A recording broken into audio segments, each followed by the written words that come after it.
Greetings, everyone. Welcome to GameFace, episode 438, right here on Sifted Games at sifted.net and kind of on twitch.tv/Sifted Games. We're here to discuss the biggest and the brightest games of the week, and alongside me to do that, as always, is my good pal, Matt Keil. What's up, Matt? I don't know about brightest this week. Yeah, next week, though, we got some big games. We'll have Death Stranding 2, and that, so far, has been getting some pretty good buzz in early reviews and things like that. We're actually going to talk about something Kojima said about that a little later on in the show.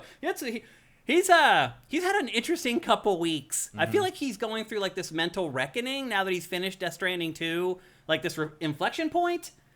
He's staring down the barrel of 2 more games that he's announced that he has to develop, and I think he just had a huge sigh of relief finishing Death Stranding 2. Things are getting a little weird in Kojima Land. We'll talk about that a little bit later, but we have an awesome show for you guys today, despite what Matt said. We do have 4 game reviews in today's show. Everybody knows the worst games are the best shows. You're right, actually. That's a good point. Nothing says you gotta like the games for the show. That's true. Yeah, for the show to be entertaining. Sometimes we help you guys dodge bullets, actually, here on GameFace. I've heard a lot of people say that a lot of the games that we talk about on the show, they would never probably buy, but people enjoy living vicariously through us because we're the ones who jump on the grenades and we get to share the tales of true of a lot of reviews, I think. Of anything. I would never see half the things Siskel and Ebert ever reviewed, but I liked watching them argue about That's true, them. yeah. So anyway, welcome to GameFace, episode 438. I think we agree more than Siskel and Ebert did, though. We definitely do, yeah. This is episode 438. I feel like we finally left not E3 Summer Game Fest in the dust. I don't think we're going to discuss anything related to that show at all today. No. So we finally are past it. I mean, one thing. Is there one thing? There was one trailer for one of the games we're talking about in it. You're right. That's a good point. But for the most part... I don't know that counts, though. For the most part, we have moved past not E3 and Summer Game Fest. And I do feel like it kind of came and went with a whimper. It just didn't feel like it was a big event. I felt like I was watching a flea circus go by. Yeah. All right. That's funny. We're just going to move on now. But that's a good description, actually. That is kind of what it feels like now. Yeah, it's like this little thing that's just big enough that you notice it, but not big enough that you really care. That's kind of where we're at with E3 right now, sadly. I saw Cory Barlog, and now we're talking about E3. But anyway, I said we weren't going to. But I saw Cory Barlog. I'm a friend of his on social media, and he's like begging E3 to come back. Like literally, he's like, I'm talking to all the people at PlayStation. He's like, I'm over this. I think what's happening is he's realizing that they're probably going to announce their next game around this time next year. And I think he's looking at the future and saying, I don't want to debut my game like this. I don't want it to just be some stupid-ass video on the internet. I think he's going to be disappointed. Yeah, I think he is, too. Because they're going to go to him and be like, let us show you how much money we save. And if this is your head count. And here's the revenue your game will make. Here's what we save by not doing E3. Exactly. I think that's... Here's why your game is being made. Yeah. Because we're not spending $40 million on this shit. Yeah. That is a common refrain, though, over the last couple of weeks. A lot of the older heads in the games industry have been doing it for a long time, are all begging for E3 to come back. Yeah, well, the future is now, old man. Yeah. Like, honestly, it's over. Yeah. It's over. Did you see... that format has no place or purpose in the world anymore. There's no reason to gather that many people in one place anymore. Did you see Jeff Keighley put out the numbers for his Summer Game Fest broadcast? And it... As always, they seem to be from another world. I don't understand where those numbers are coming from. I mean, they have to be total live stream, because he doesn't say viewers, he says live streams. So it has to be total live streams streamed. So like you're talking about every time you refresh the page, every time you switch devices, every time it crashes and you have to reopen the tab, probably even every time Instances. It auto plays when as an advertisement in someone watching another stream. Like any time that video goes live for anything, anyone, that's a live stream. Viewer, live streamer. If you count it that way, I am responsible for like 9 or 10 of those. Most people are of those live streams, because I had to reload it a few times. The tab crashed, and I switched to my other PC at one point. So yeah, that's probably what that is. Because I simply do not believe that more people watch the Game Awards than the Super Bowl. I just don't. I don't either. And if they are, if that many people, if 150 million people watch the Game Awards, why do video games struggle to, if they're going to tune into this niche thing for 3 hours to watch a bunch of trailers for shit nobody's ever heard of, and a bunch of and are concerned about who won Game of the Year from the Game Awards, why do games struggle to sell 10 million copies? Why is 1 to 2 million like real good? Like because that's a conversion rate that should be the #1 topic of concern in the entire industry. If there are 154 million people watching this shit and you're only getting 1 million of them to buy something, what the fuck? If you get 0.5 conversion rate on this shit, why is that not the #1 problem in the game industry? Because that many people aren't watching. You can't convert people. You're talking about. I am 100% certain that the total number of people watching is like 7 to 8% of the number that he gives as the live casts. Because here's the thing, I think even a clearer example of why this probably isn't accurate is the advertising rates.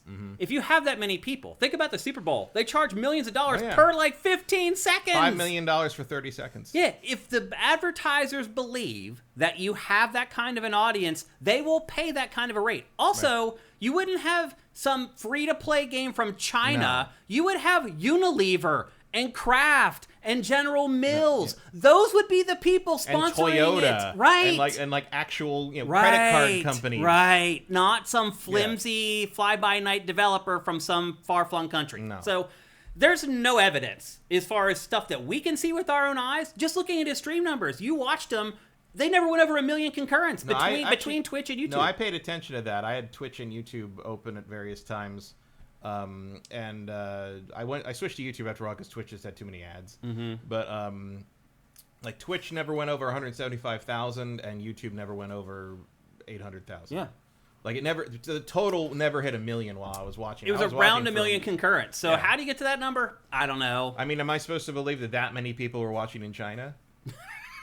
Like, For what? For like the two games that they show? Really looking forward to that feather game. I can't remember the name. Wu-Chang, Fallen Feathers. Fucking Dark Souls generic clone 4083. Like, I don't know. Yeah. Like, felt like half of Naughty 3 It's just very silly. I mean, and obviously, like, he's not the only one doing that. Like, inflated live stream numbers are as old as anything. You know, lying about how many people engage with your product is as old as venture capital pitching. You know, it's true. Like, it's part of the game. But the fact that no one fucking seems to like question it is like the fact that there's never any replies to any of the things about this. There's like, hey, that seems high, like, right? Considering you struggle to get like 8 million viewers on your average streaming platform for like a multi-million-dollar TV show or movie. Like the number one like most successful original Amazon film of all time is, sadly enough, Red One, the Rock Santa Claus movie, and that took 4 days to get to the numbers he's claiming for Summer Game Fest. Right. Which was a very boring show, let's be honest. So, really? It took 4 days for the best performing Amazon movie ever to get the numbers that Summer Game Fest got in one broadcast with that lineup? I liked Resident Evil 9 too, but I wasn't waiting around for that shit. Like, it's such a weird metric to use. It feels like it doesn't tell you anything. I don't think the industry believes it either. Because, so, you guys know Jeff as his public Jeff Keighley. We know Jeff is just Jeff. The glamour of the public face of Jeff Keighley. Jeff is just Jeff Keighley, this dude that we know that does this cool stuff that you guys really like. But we see him on, like, I'm not going to say what social media platform, but we're on a platform where he doesn't have 1 billion friends. He has people he actually knows, and he posts about what he's done and what he's doing there. And most of the people that we all are friends with on that platform are all industry people. And when he posts about this, there are hardly any likes and hardly any comments. Yeah, it's that thing like when one of your friends posts like tweets or posts something and you're like, no one wants to touch it. Right. It's like, I'm just not going to deal with that. Yeah. You know, like, I'm not going to have that argument in public. Thank you. And I think that's probably why he's getting the advertising rates that he's getting instead of getting Super Bowl size advertising rates. I mean, clearly he's doing fine. Yeah, of course. Yeah. Like, and I think, you know, this gets, you know, his production company through the SAG in the middle of the year and up to the. I mean, obviously the Game Awards are the big event. Yeah. For him. Because he also does the Gamescom opening night live thing. Yeah, and they probably should be, because I think you know, momentum and established presence matters in this industry, maybe more than most. And so if you're going to premiere a trailer in December or near Christmas, you want to do it at the Game Awards. If you're going to premiere a trailer in June, you might want to do it yourself or Yeah. want to do it as part of sort of a fake E3 thing. You know, like his presentation in June is not sort of the traditional way to do that, where it has become the traditional way to do that at the end of the year. Yeah. So I think that is always going to be his stronger anchor. Yeah, I'd agree with that. Anyway, a couple other things in housekeeping before we get going. Thank you again. You guys have continued to donate money at donate.sifted.net. Continued. A week after our 10th anniversary, you guys are still donating. I would love to name people by name on the show who have been donating, but you guys haven't given me that license. So when you guys donate, I can't see your username. And I would have no problem typically sharing your username and saying, hey, this person donated, that's great. All I have are your real names, and I don't have consent to use your real names in public, so I'm not going to. So, but look, I see it. I see them coming in. Thank you, guys. It really makes a difference. I really appreciate your generosity. They've just continued consistently to keep coming in since we started celebrating our 10th anniversary. Again, thank you guys so much. I really appreciate it. Another thing, tomorrow there is a Nintendo Direct for Donkey Kong Bonanza. That is the game that's coming out next month for Switch 2. Switch 2's next really big game. I'm hoping that there's a bunch of secret stuff that we don't know about this game yet that they're going to reveal tomorrow. Who knows? But it is getting its own event, so they're going to have to provide a bunch of information. Otherwise, it's going to be like 10 minutes long. So anyway, don't forget that this game comes out like next month, and there really is kind of like one first-party game that's big-ish every month for Switch 2. I wonder if they'll admit who's making it. Yeah, they still haven't done that. We still don't know who's working on it. I think it's probably the Odyssey team. That's what I think. That seems to be what people believe. That's a shame. It is, but I think it looks too good for any of their other teams. That is true. I just think... Like, the graphical quality, the fidelity is so high that you do feel like it's probably them. Yep.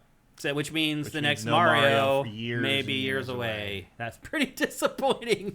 I'm hoping this game is good, though, but we'll see. But anyway, there's a big direct. That'll be up on sifted.net tomorrow. I think it starts at like 6 a.m. I don't know why Nintendo does that. I don't know. I'll scrub through it later. Yeah. I don't... We'll talk about it next week's show, provided it actually has some information. But yeah, it starts at 6 a.m. Pacific tomorrow, 9 a.m. Eastern. Again, I don't know why Nintendo does this. I'm sure it's to make sure it doesn't happen too late in Japan or whatever, but... I mean, the numbers are telling you, Nintendo, that Japan doesn't matter that much. Yeah, but a lot of stuff happens with Eastern time in mind. And, yeah. You know, so sure, why not? Yep. So anyway, tomorrow, 6 a.m. Pacific, 9 a.m. Eastern. That will be up on Sifted if you want to give it a watch. And then finally, Remember, Matt... like, 80% of the audience is east of the Mississippi. That's true. So yeah, so it's 9 a.m. for them. It makes more sense to program for the East Coast. Yeah, I mean, you could probably still do 9 Pacific, noon Eastern, and be fine. Yeah, but it's the middle of their day. People are barely, catch people on their lunch breaks. You want people to, you want to be in the middle, early morning. People are just getting to work, checking social media.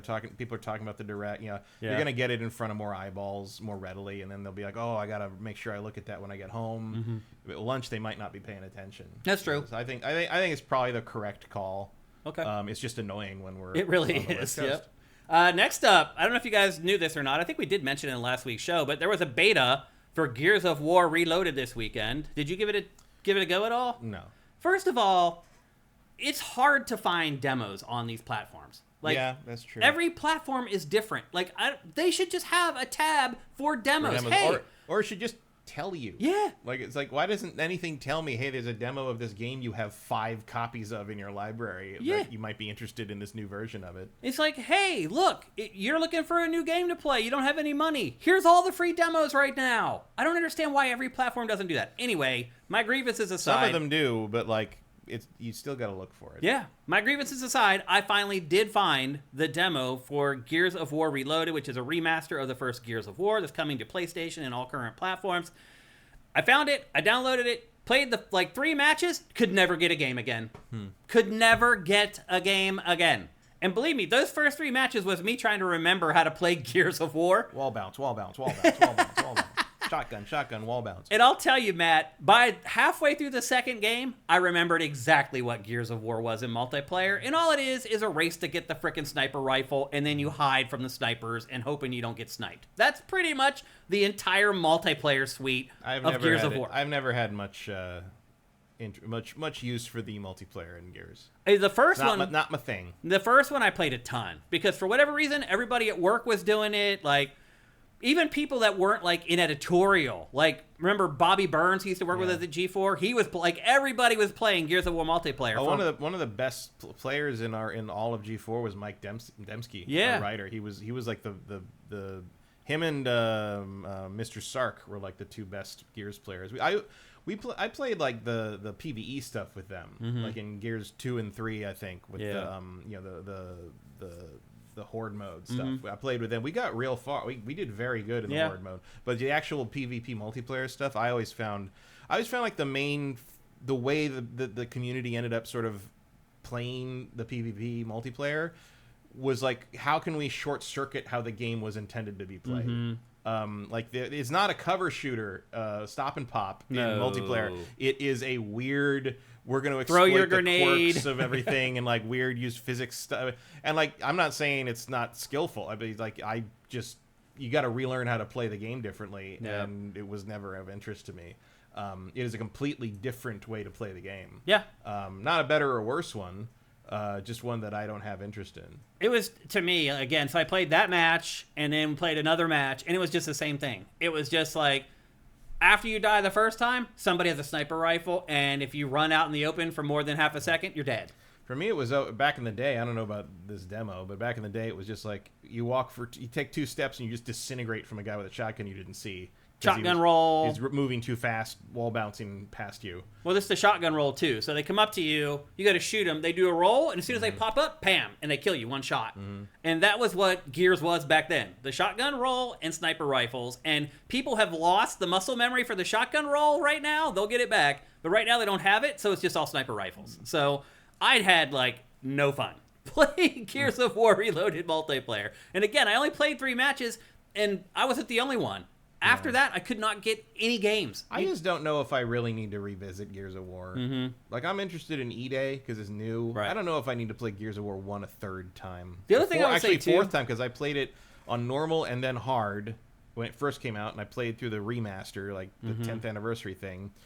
I don't know if I need to do this again. Like, it's a good game, but, like, I've played it. It doesn't even look that good. No, it doesn't. It looks a little weird. It looks weird, right? Like, even this remastered version doesn't look great. Yeah. Even it looks grainy, and I mean, I'll wait and see what the grainy looks like on my actual screen. But like, I do think the characters don't really look like they fit in the environment. Like, I mean, I guess their armor does, but like the faces are the organic parts are weird. The humans don't look as detailed as the locusts for some reason. Well, I tried to give it a go. I got to play 3 matches before it just crapped out, and then I went and searched on the internet, and everybody had the same problem. Nobody could get any games after like Friday evening, early Saturday morning, and I went back and tried a couple more times and couldn't get any games and gave up. So my limited time that I played with it, that's why we're not discussing it as a full topic here on GameFace. I didn't get to play it enough to really discuss it in that context. So let's check in with y'all and see what you guys are saying on this fine Tuesday afternoon. One X Solo, I really disliked how it felt on DualSense. That's an interesting, playing that with a PlayStation controller would be a very different experience. For sure. Yeah, I played it on Xbox, as I mentioned. I didn't play it on PlayStation. I couldn't find a demo on PlayStation. People are talking about the marathon delay more than anything. Big Smoke 82, don't forget the shotgun roll. Yep. Yeah, like I said, some people were trying to do it, but people had lost the muscle memory. Well, I don't know if it's muscle memory so much as I bet doing the shotgun roll is a very different thing in 120 frames a second. Maybe. Because it's all about knowing exactly how much distance you cover with the roll, so that you do it, so when you pop up, you're right there in front of them. Also because you know the people who did this version of the game obviously know about the shotgun roll, so you wonder what they've done with the timing, what they've done, with they could have tweaked it, because you used to be able to buffer the shotgun shot pretty well. Yeah, you had a window coming out of the roll to pull that trigger. Yeah, you wonder if they made that tighter to maybe kind of up the skill level. They could have. Yeah. That. Which would make I hope so. Which means the sniper rifles are the game to beat, like you said. Yeah. Vincent says because it wasn't free, you needed to either pre-order it or have Game Pass. I didn't realize that. What about the second weekend? Because there's another weekend coming up this weekend. Is it going to be free for everybody? I don't know. Marathon. What happened with Marathon? I missed that. Marathon got delayed indefinitely while you were driving over here. Indefinitely? They don't have a new date yet. I think somebody said something about they're still trying to get it out this fiscal year, but it sounds like it's out of 2025. Probably canceled. I mean, Wow, I missed that actually. I was driving over here, I guess, when it all happened. Yeah, it was like 25 minutes before you got here. Retro Modern Gamer says, I think it would be better to do the Nintendo presentation at 5 p.m. Eastern Time after work so people can watch it. It would be better for me. Yeah. Well, most people get off work at 5 p.m., so they'd be driving. I think really the problem is Japan. That would be like the middle of the night in Japan, and no one's going to watch it there. Even though the audience there, I can't imagine, is all that large. But no, but sometimes it's just like you want the executives to see that you're doing something. Mm-hmm. Yeah. And Japanese companies, they care about their home country. They do. It's like famously, and also it's like, I mean, again, never underestimate how much work in the corporate world is simply for the benefit of the rulers. That's true. That's true. Brennan Lee Mulligan tells a good story about work. He was working at the Christmas tree lighting at Rockefeller Center as a PA, and they had all these musical guests, and they did a big song. They were doing all these songs, but I can't remember the artist, but basically, this big artist came up and started to do their number. The band started to do their number, and they started to sing the last artist's song because they were all lip syncing because it was too cold and and all him and all the other PA, all the production level people were like, oh, somebody's gonna get fired for that. Somebody's gonna get fired. And sure enough, the next day it turned out like, oh, because the guy who'd been running the thing was an asshole to all of them, and it turned out they're like, oh, someone is getting fired. And they're like, oh, there are finally consequences for this horrible fire. And it turned out that, oh no, it had nothing to do with that. This guy was getting fired because he was in charge of seating everybody, and one of the VPs thought he was going to get like a front row seat and was 2 rows back, and that's why someone was getting fired. Shocker. So there you go. Don Lionheart, thank you for Twitch Prime, brother. Zet Saber says, hear me out. What if Jeff is doing some Uwe Boll shenanigans and doing some sneaky tax write-offs for a Summer Game Fest? I mean, possibly, but like I don't know what those would be. Like I'm pretty well versed in tax breaks for production stuff, and I don't know what that would be. Yeah. I'm not saying that's a ridiculous idea. There's a lot of weird tax shenanigans you could pull for production, especially in LA. You have a good accountant, yeah. But honestly, if he was doing that, I don't think he would do it in Los Angeles. Yeah. Because Los Angeles doesn't actually have very good tax breaks for anything. That's why no one shoots That's here why anymore. we're having problems right now. Like he would move it to some other major city that would be accessible. Like you could do it in Atlanta. You in Atlanta, you'd probably get a good tax break for that. No, you're right. Yeah, Georgia rolls out the red and it's carpet. not like people can't get to Atlanta as easily as they can get to Los Angeles. Like it's the biggest airport in America. Yeah, like the industry here is not big. I mean, the only downside would be you probably wouldn't get as many walk-on celebrity appearances. But I don't. Well, they're there too because there's so much filming going on. Some of it is there too. Yeah, you could time it. You could. But yeah, I don't think that's a big motivation. Yeah. If that was a serious motivation, I don't think it would be in LA. I don't either. Rosencrantz, could some partners eventually report his numbers if they prove to be false? Would Jeff be in some kind of trouble comparing to other live events? They don't know the numbers either. Yeah, there's no way to get those real numbers. And again, he never says viewers. It says live. There's always some strange metric. Like it's as long as you're saying that, as long as you say, oh, it's just every time that live stream is loaded up live, even for 1 second, counts as that. It's like it's a garbage number, but it's still an accurate number as far as what you claim. What he says it is. Yeah. So. Erebus Jones says, point of order, I don't really like in quotation points what Jeff does. Yeah. Surgeon Ed, thank you for Twitch Prime. And then Erebus says, did you see Marathon was been delayed, not coming in September anymore? Yeah. I don't know if it's coming at all anymore. The Legacy, thank you for Twitch Prime. Will this wake up PlayStation, Matt? For what? This live service chasing the dragon that they've been doing? Oh, I don't know. Draylock says reaction streams. Maybe he's counting reaction streams and stuff like that. I'm not sure how you would count that. I wonder if he's counting too if like IGN re-streams it. I'm sure they are counting that. So that probably gives him a little bit of a bump there. Because IGN probably gets what, 200,000 or 300,000 on its stream, I guess, something like that. So there's a little bit of the number there, but we're talking about like 90 million. It's just a crazy number. Yeah, getting to 50 million even by doing that math is a tough wonky. Yeah, I don't know how you do it. And no, it's not because 80% of gamers care about games other than what we care about. Give me a fucking break. That has nothing to do with 50 million people watching something. That is obscene. That is like MASH finale shit. Like that doesn't happen. Yeah. It doesn't happen. Yeah. If it could, streaming services would be doing much better. Retro Gamer says, we're the LA riot. They're not riots. It's like a one block area that Fox News just has 20 cameras trained on. Yeah, the LA riots happened in 1992. The LA riots refers to something. That happened in 92. It just shows you, though, that someone would just easily use that phrase. It shows you how propaganda works, that all the news channels say LA riots, LA riots, LA riots. And look, I'm not bagging on you personally. This happens to everybody. But the media keeps using that phrase, and next thing you know, in casual conversation, it's now the LA riots. Yeah, the military occupation of downtown Los Angeles is in the northeast corner of DTLA. Yeah. The convention center and Microsoft Theater in the lower left corner. And believe me, you could I know someone who had to take their cousin to the convention center for their job, and they took him from up north, from Glendale, Pasadena area. They came down, so right past where all this is happening, and drove right past it, down all the way down Figueroa, dropped the cousin off at the convention center and left and went back home. Never saw a protester, never saw a riot cop, never People saw don't realize the city is half the size of Rhode Island.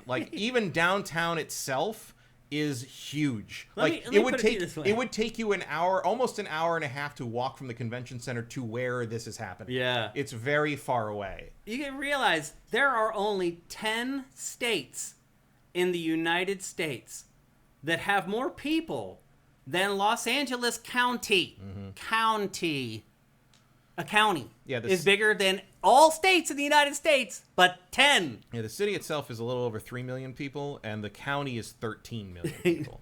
It's a lot. I don't blame you. You don't live here, you don't realize it, but you got to realize people who live in LA were watching all this stuff, and we're just like, what the hell is going on? Yeah. It's just the lying is insane. If they weren't talking about, if this wasn't being reported and posted about online and everything, even where we live, we probably would never know it was happening. Yeah. We didn't see the smoke from the burning Waymos from here. I right. assure you. It's not that close. Retro Modern Gamer, we are reviewing MindsEye today on the show. We are tackling MindsEye. It's taking place in a 4-block area. Yeah, it's really it's like when nothing. Remember when people were claiming Portland had burned to the ground in 2020, and it was a bunch of hippies in a 1-block area that had decided to put up some barricades? That's what's happening. It's nonsense. You're being manipulated by the media. It sucks. But look, if it bleeds, it leads. They're going to put that. If you guys keep watching that same loop of that same car burning over and over again, they're going to keep putting it on the screen.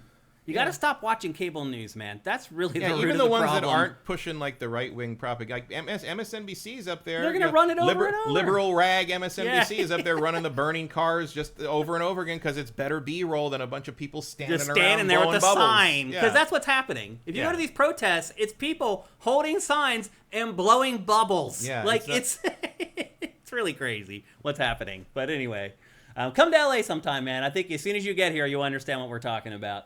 Death Metal Greg, thank you for Twitch Prime. Quick Capri, thank you. I very much remember the one. It was an E3. It was still G4 days. 2010 maybe. And a couple friends that were from one of them's from Canada, one of them's from San Francisco. And I think they'd only ever been to LA for E3. They'd been, they've been doing the E3 thing for a long time. Yeah. And I was like, come out to the G4 offices. And the day after E3 ended, they had another day before they went back up. And I'm like, come out to the G4 offices out in mid Wilshire, and we'll go walk. Umami Burger had just opened, so I'm like, we'll go over to the hot new burger place. So we walked from the old G4 office over to La Brea, where the first Umami Burger was. And walking there, if you know that area, you're walking through just neighborhoods from the E building over to where that burger place is. And we're walking, and both of them are just like, oh my God, there's so many trees and grass and homes and this neighborhood. There's people walking dogs. I'm like, yeah. Did you think the whole of Los Angeles was like the concrete bunker that the downtown area is? People live here. I don't know if you know that. Yeah. We have to go somewhere after we leave the convention center. We don't just sleep on the street. Yeah. We don't all live in the Hotel Cecil. It's not. There's some nice places over here. It's why so many people live here. Yep. Out of Baldy's Way, best username. Thank you very much.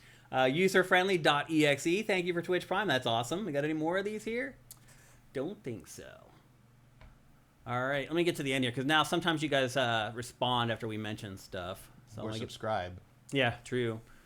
AJ the Legend Watson says they don't show the planes that land, only the planes that crash. That's a good way to put it. Yeah.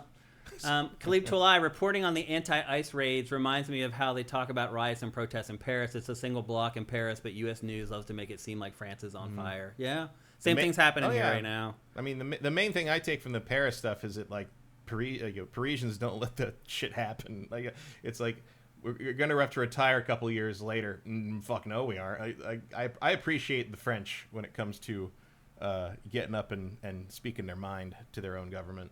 Mighty Pony Girl goes by LA riots. I mean the police. Yeah, I mean that's really what it is. Yeah. We got a bunch of soldiers standing around doing nothing. Yeah, it's if you want this to end immediately, send the ICE home. Yeah, like if there's no reason for anyone to be there, they won't be there. Yeah.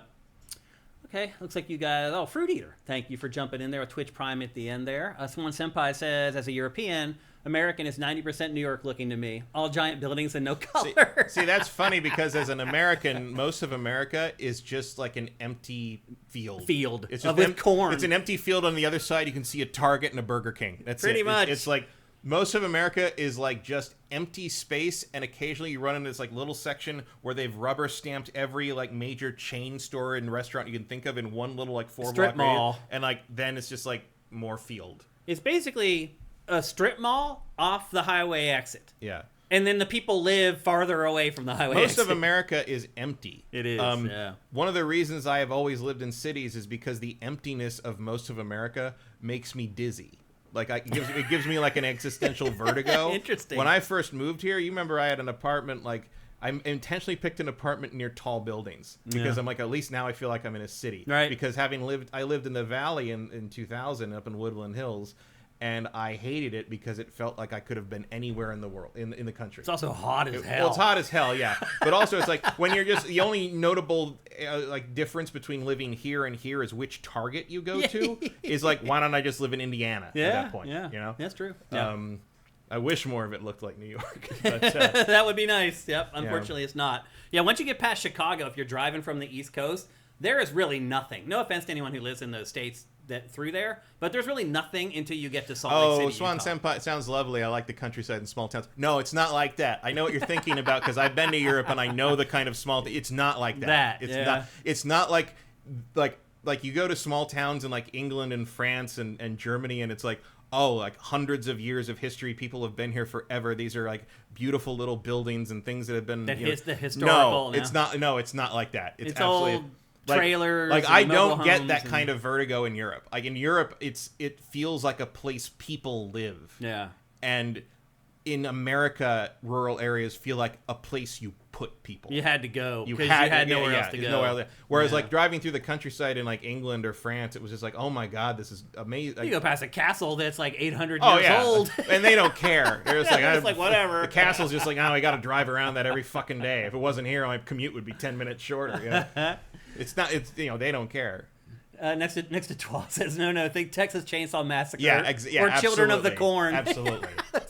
That's funny. And look, I come from these areas. I have 100% right to make fun of them. I am from these areas. I know all about them. So don't come at me with any of your BS if you're from these areas. I'm from rural Pennsylvania, so I know what it's like living in these places. But anyway, I think that's it for our housekeeping for today's episode. It was a little bit lengthy, but sometimes that happens. Also, oh no, it's not over. Another thing that happened right before I came is that Microsoft announced its new console. Did you see that? Mm-mm. Yeah, they put out like a little developer doc where they talk about the successor to Xbox Series X. And they signed a deal with AMD to make sure that the hardware will work with every storefront. So basically, they gave the same speech about the next Xbox that they just gave about the Rogue Xbox Ally, the new handheld. Basically saying it's going to be a Windows device that's going to work with every storefront, and it's going to work with every device, and blah. It almost feels like the next Xbox is like a platform and not like a piece of hardware. It feels like it's code. It's like a Steam Deck, but not handheld. Right. It's like a computer you can use for personal use. Yeah. Yeah. Makes me wonder if it'll function like are we going to lose Xbox backwards compatibility for all this console stuff? I like don't in the next know. gen, like is all am I not going to be playing Mecha Assault? I think a lot of it anymore? depends on hardware emulation. Is it all going to software switch emulation. to cloud? Maybe. Like streaming? Because that would suck. That would suck. That would mean I would never get rid of my Series X. I think there'll be hardware. They promised hardware. they doubled down on it again today. I think it'll be legitimately a console. I mean, though, in the sense that like the Rogue is not an Xbox. Right. It is a PC that runs the Xbox app. Games that work on PC. Yeah. So it does sound like maybe it's a little bit like that. I mean, they're pushing Windows machine, blah, blah, blah. So we'll see. But, a lot of people wondered if Xbox was going to put out another console or if it would just be a handheld. It looks like it is putting out another console. So, again, they didn't show anything. We would be showing the B-roll if they did. You know that. This is GameFace. We show you guys everything we talk about here, unlike most other podcasts. But the thing that they put out today was just someone standing there talking about it. They didn't show any hardware, any form factor, or anything like that. So that's why we didn't run it here today. A Retro Modern Gamer says, my guess is it will have Xbox hardware that can run Windows. That way it can play Xbox games and use Windows for other stores. Hopefully they don't forget about I really like you can play old original Xbox and Xbox 360 games on. Me too. The current I like being able to just stick a disc in, wait 5 minutes, and you're playing the game. Yeah, it's like the only way to really effectively play Arkham Origins on a console now. Yeah, I go all the time. Because I don't know why they won't fucking just. Why don't you exploit that game, Warner Brothers? Like how come? It's not like you're making money off anything else. You they put out the Rocksteady trilogy in like 14 different versions. Like, why don't you? How come you just haven't even touched Arkham Origins? I agree. Yep. All right, party people. That's it for housekeeping. It's time to move on to GameFace proper. First thing we're going to discuss is actually a game that we were prepared to review in last week's episode, but we ran out of time, and now we're doubly ready to review it here on GameFace 438, and that is Mario Kart World. It is the flagship launch game for Nintendo Switch 2. In fact, arguably the only relevant first-party launch game, unless you count Nintendo Switch 2 Welcome Tour, which we won't. I do not. Which we do not. And the good news is both of us have had plenty of time to play this. I don't know how much time you've spent with it. Actually, not a ton. No? Like, I went through the cups, and you completed all 8 cups in the Grand Prix? And I played the open world for a bit, and I tried online a little bit, and I guess I'm just waiting for Metroid now. Yeah. I've actually probably played this. I did up my subscription to include the classics, like the N64 and GameCube stuff. I've probably actually played more of those than this. Yeah, you can get through the Grand Prix in this pretty quickly. Yeah. I was surprised how few cups there were, actually. I thought there would be more. Well, I know there's the mirror thing. Yeah, if you can figure out how to unlock it, which Nintendo still hasn't really figured out the definitive way to unlock that, by the way. It still is confused on how to do it. It's like, come on, man. Maybe you shouldn't make it so complicated then. So this is a Mario Kart game, but it is different because it's kind of set in this open world. And we're going to get to like free roaming here in a little bit, which is kind of the real cool new thing about this Mario Kart. But one thing I would say is that when you change the structure of it in such a way where it almost feels like an action/platformer when you get out into the open world, it feels like maybe there should be some kind of a premise to the game, or maybe not a story, but maybe some kind of thing that motivates you at least a little bit. Well, we're all driving. That's it. That's really all they give you. There's even like a premise, like Bowser's taking all the gasoline and we can't race anymore. Let's go get the gas back. Like, there's not even anything like that. There's no premise or any sort of setup for this game at all. It's basically like, yep, it's Mario Kart. You know what it is. Go race. The other thing I would say, too, about this is, and you're seeing it right now, is the kart and driver combinations make a big difference. My big issue with this, Matt, is that Nintendo has not been transparent about what classes all the racers are in. Now, you may think, like, well, Shane, you can just look at him and say, oh, Toad's in the lightest class. He's actually not. There's a lighter class in the class that Toad is in. You have to dig through the internet to figure out where all the racers fall as far as whether they're heavy, medium, light, ultra heavy, or whatever. And then the karts, they're pretty much a mystery too, but the good news is in the game, when you pair your driver with a kart, it will show you the ratings there. And you can just go through and just select. It does feel a lot of times, Matt, like it doesn't matter. Because I don't think it really does. I mean, I think this game, I know that like kart and driver choice have been kind of key in a lot of the Mario Karts, but this one really feels like they just want you to pick who you like. It feels like if you look at the ratings, they all have the same total number of skill points, basically. Yeah, it's just how you want to distribute them. Yeah, it's like either you want more acceleration or you want more top speed. I mostly use that green card in the upper right corner. Oh, yeah. I jump all around because, it doesn't feel like it matters. Like, I can't power slide better with one cart over another. I prefer more acceleration. Yeah. So if you wreck, you can catch back up fast. Not when I wreck, when the game cheats and punishes me for doing well. I can try to get back on track. That is kind of my big thing, is like, I fundamentally disagree with the philosophy of Mario Kart as a series, where like the better you do, the more you're punished for it. To the point that online, one of the main strategies is to not pass the leader until the very end of the race. I mean, that's been a strategy in Mario Kart for a while. But I think that's stupid. It is. I agree. I appreciate that you have tools in this one, like the feather. You can jump away from the blue shells. You turbo at the right time. Time. There's also the loudspeaker will destroy like anything that's coming in, including a blue shell. I've gotten away from blue shells at times where I'm like, oh yeah, I got away from a blue shell. But it's also like, as soon as you start climbing up the ranks, it's just like, oh, here we go. None of them are easy. Bullshit. By the way, none of the techniques for avoiding the blue shell are like automatic or easy. No, you gotta know what you're doing. Yeah, I mean, you have to really you have to hope someone doesn't hit you or bump you right before you. I mean, it's not easy to dodge a blue shell. God help you if you're like near somebody and they suddenly pop out 3 red shells because they got the power up, and you're like, oh, I'm just gonna hit you 3 times, and then that's frustrating if you're the one with the red shells because you've wasted 2 red shells on someone right next to you. I hate that too. When you have 3 red shells, you're like, oh my gosh, all right, I'm going to move up to first place because I'm good. I can protect myself. And then some idiot just drives up beside you and takes all 3 of them out. It's like, oh, you jerk. As far as modes are concerned, the Grand Prix is what I spent the vast majority of my time playing in that space. You know what the Grand Prix is. It's the single-player mode in Mario Kart that's been a staple forever and ever. Basically, you have 4 different tracks that you race through, and it's like a 4-track circuit, and at the end, you accrue points, and you want to be in first place by the time you get to the end of it. Then there is the Knockout Tour, which, in all honesty, is far more interesting than playing the Grand Prix, and I really like it, except I can never win. It is the worst of them all about the Mario Kart rubber banding, as far as, like, I could be I'm not exaggerating, Matt. I could be a half a lap ahead of everybody else in this game in Knockout Tour. When it gets to, like, the final lap, they all catch up to me immediately. If I make one slight mistake, I'm in 4th place. I have never finished higher than 4th in Knockout Tour. And I am in first place the entire race. After the first lap, I'm in first. And I just keep extending my lead.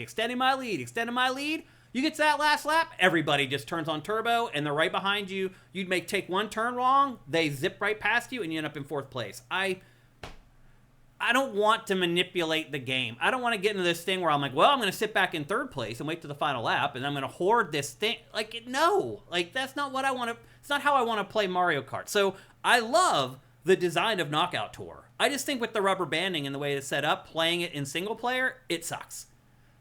There's also time trials and ghosts and all that kind of stuff, which is great. I'm hoping over time that Nintendo starts uploading developer ghosts to try to beat. Although we've learned in the past that those aren't all that tough to beat. That like the normal players are usually way better than Nintendo's developers. And that's kind of happened a little bit with this. We'll get into like the actual gameplay and some of the nuances of that here in just a second.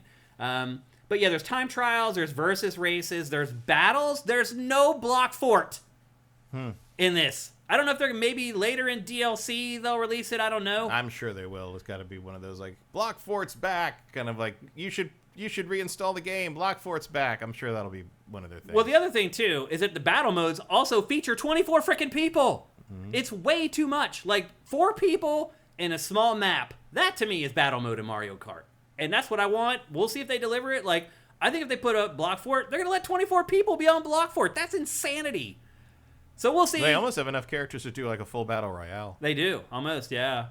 So anyway, the online battle modes and the battle mode in general, I haven't got that much mileage out of that, unfortunately. And so once I finished Grand Prix and I played enough of Knockout Tour before I got frustrated with it and didn't want to play it anymore, then I jumped online and started playing online. And just in general, not just with multiplayer, but it really, you notice it in online multiplayer, 24 racers changes everything, man. It is just insanity. Like, particularly, like, the first lap and a half before people start spreading. Like, I went to a NASCAR race one time, and, like, the only laps that mattered were the first 2 laps. Because after that, the cars were all spread apart, and, like, nothing happened for the rest of the race. It's kind of the same thing in this. Like the first lap and a half, 2 laps of this are really great because everyone's jammed together. And then it turns into Mario Kart where you're keeping your eye on your rear view, looking for the blue shells and blah, blah, blah. But anyway, it's just complete and utter mayhem. Even if I don't win online, it's so much fun that I don't really care all that much. Because it's just a blast. Like, when you first take off and it's all 24 people bumping and grinding through the first, 5 turns. Like, I wish the races were just that way, the whole time. I understand why that's not really possible to design a game that might do that. But it would be really cool if it were. But to me, Matt, the biggest change about this game is not the open world or all the other stuff that they've done to set it apart. It's the 24 racers. That, to me, makes a bigger difference than anything. How many were in 8? 12, I think. 12 or 14, I can't remember. It's basically been doubled for Mario Kart World. And to me, that's what changes the game more than anything. Not the characters, the carts, or anything else. It's the number of racers that are in every race. And it does make it really fun and white knuckle, for sure. Another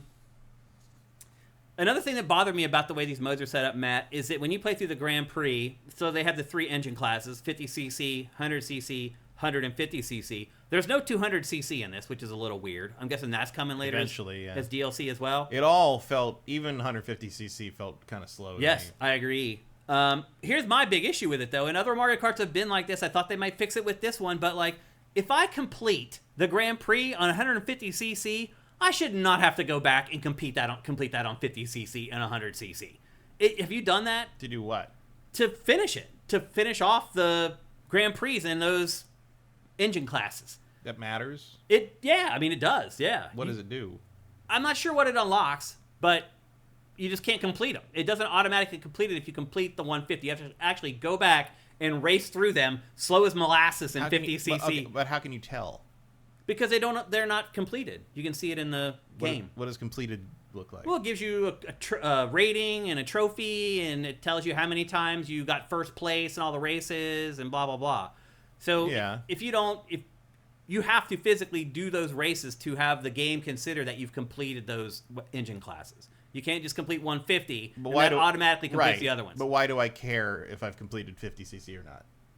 Honestly, I don't know what it unlocks if you complete all of them. Maybe later on we'll find I wasn't out. getting the impression, because I did 50cc on the first one, and then I did 150 because I thought 50 was too slow, and then I did 150 on all the others. Yeah, I only did 150. That was all I did. So, and I didn't feel like I was not unlocking things. So I'm just curious if there was. I honestly don't know what they unlock. I just know that I didn't know if I was unlocking different things. Am I unlocking different things, or am I not unlocking everything? Yeah, I just want to be a completionist, retro modern. Oh, okay.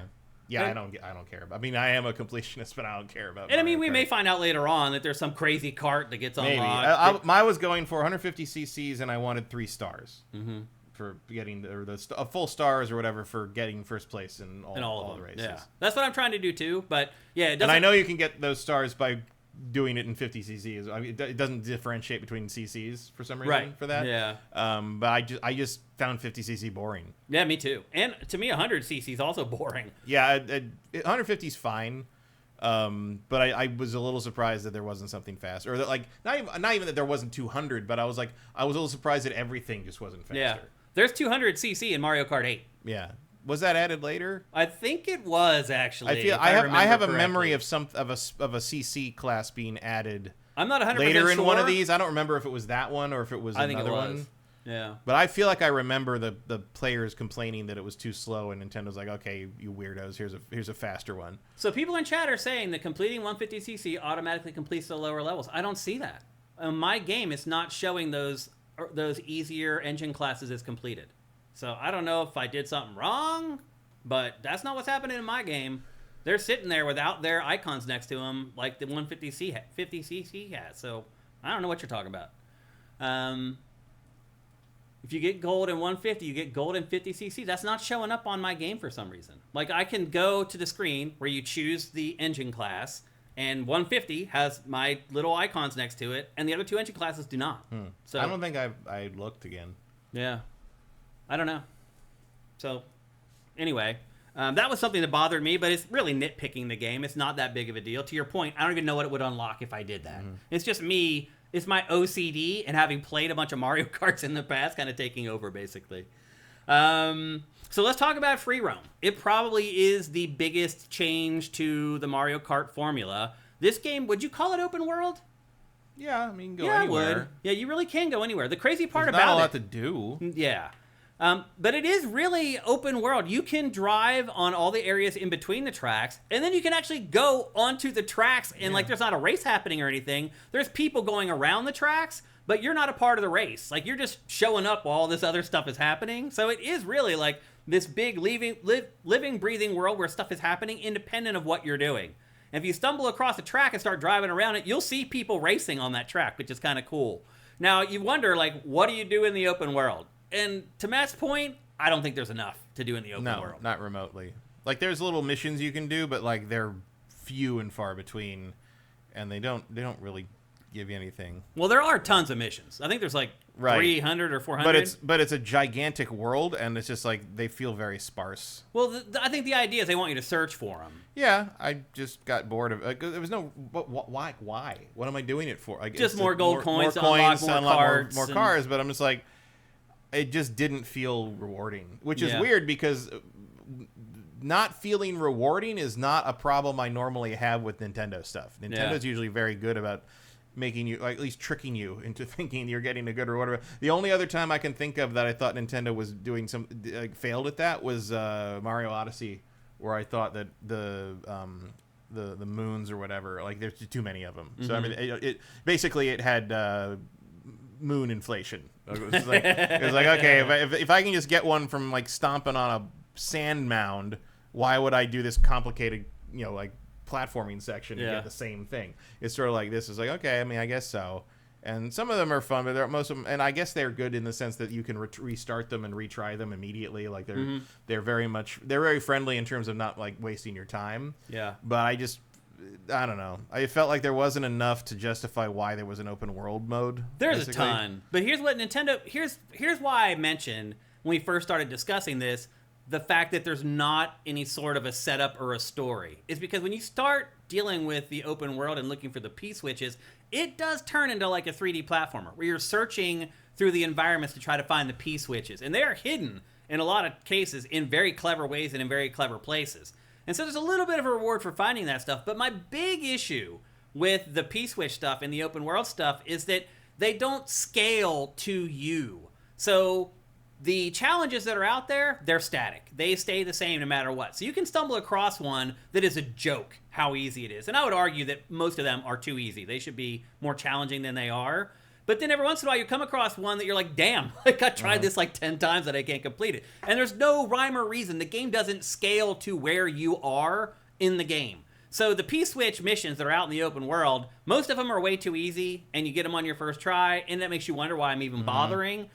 Like, I don't understand. Like, my main thing was, like, unless I completely missed it, like, there's no real map to navigate, like, properly. There is. It's hard to find. There's a big map, but, like, the mini map that it shows is just, like, an aerial view. It's almost the same thing I'm already looking at. Like, it was useless for navigation. I mean, you found the gigantic map that shows all the tracks and everything, right? But I'm not talking about that. I'm talking about, like, a mini map that shows my area I'm in, that tells me if something important is nearby. Oh, there are icons. Like, if you hover over one of the locations, it'll tell you how many question marks you've you satisfied. Right, but I don't care about that. I want something while I'm driving. And that's not in the game. There is, like, a little mini thing, but it's, like, another view of you driving through the same location, and it doesn't help me find anything.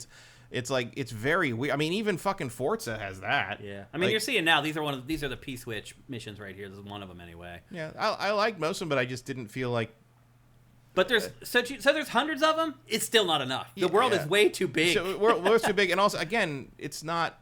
I don't find it worthwhile. It's just like, okay, I'm not doing, and that's all you're doing.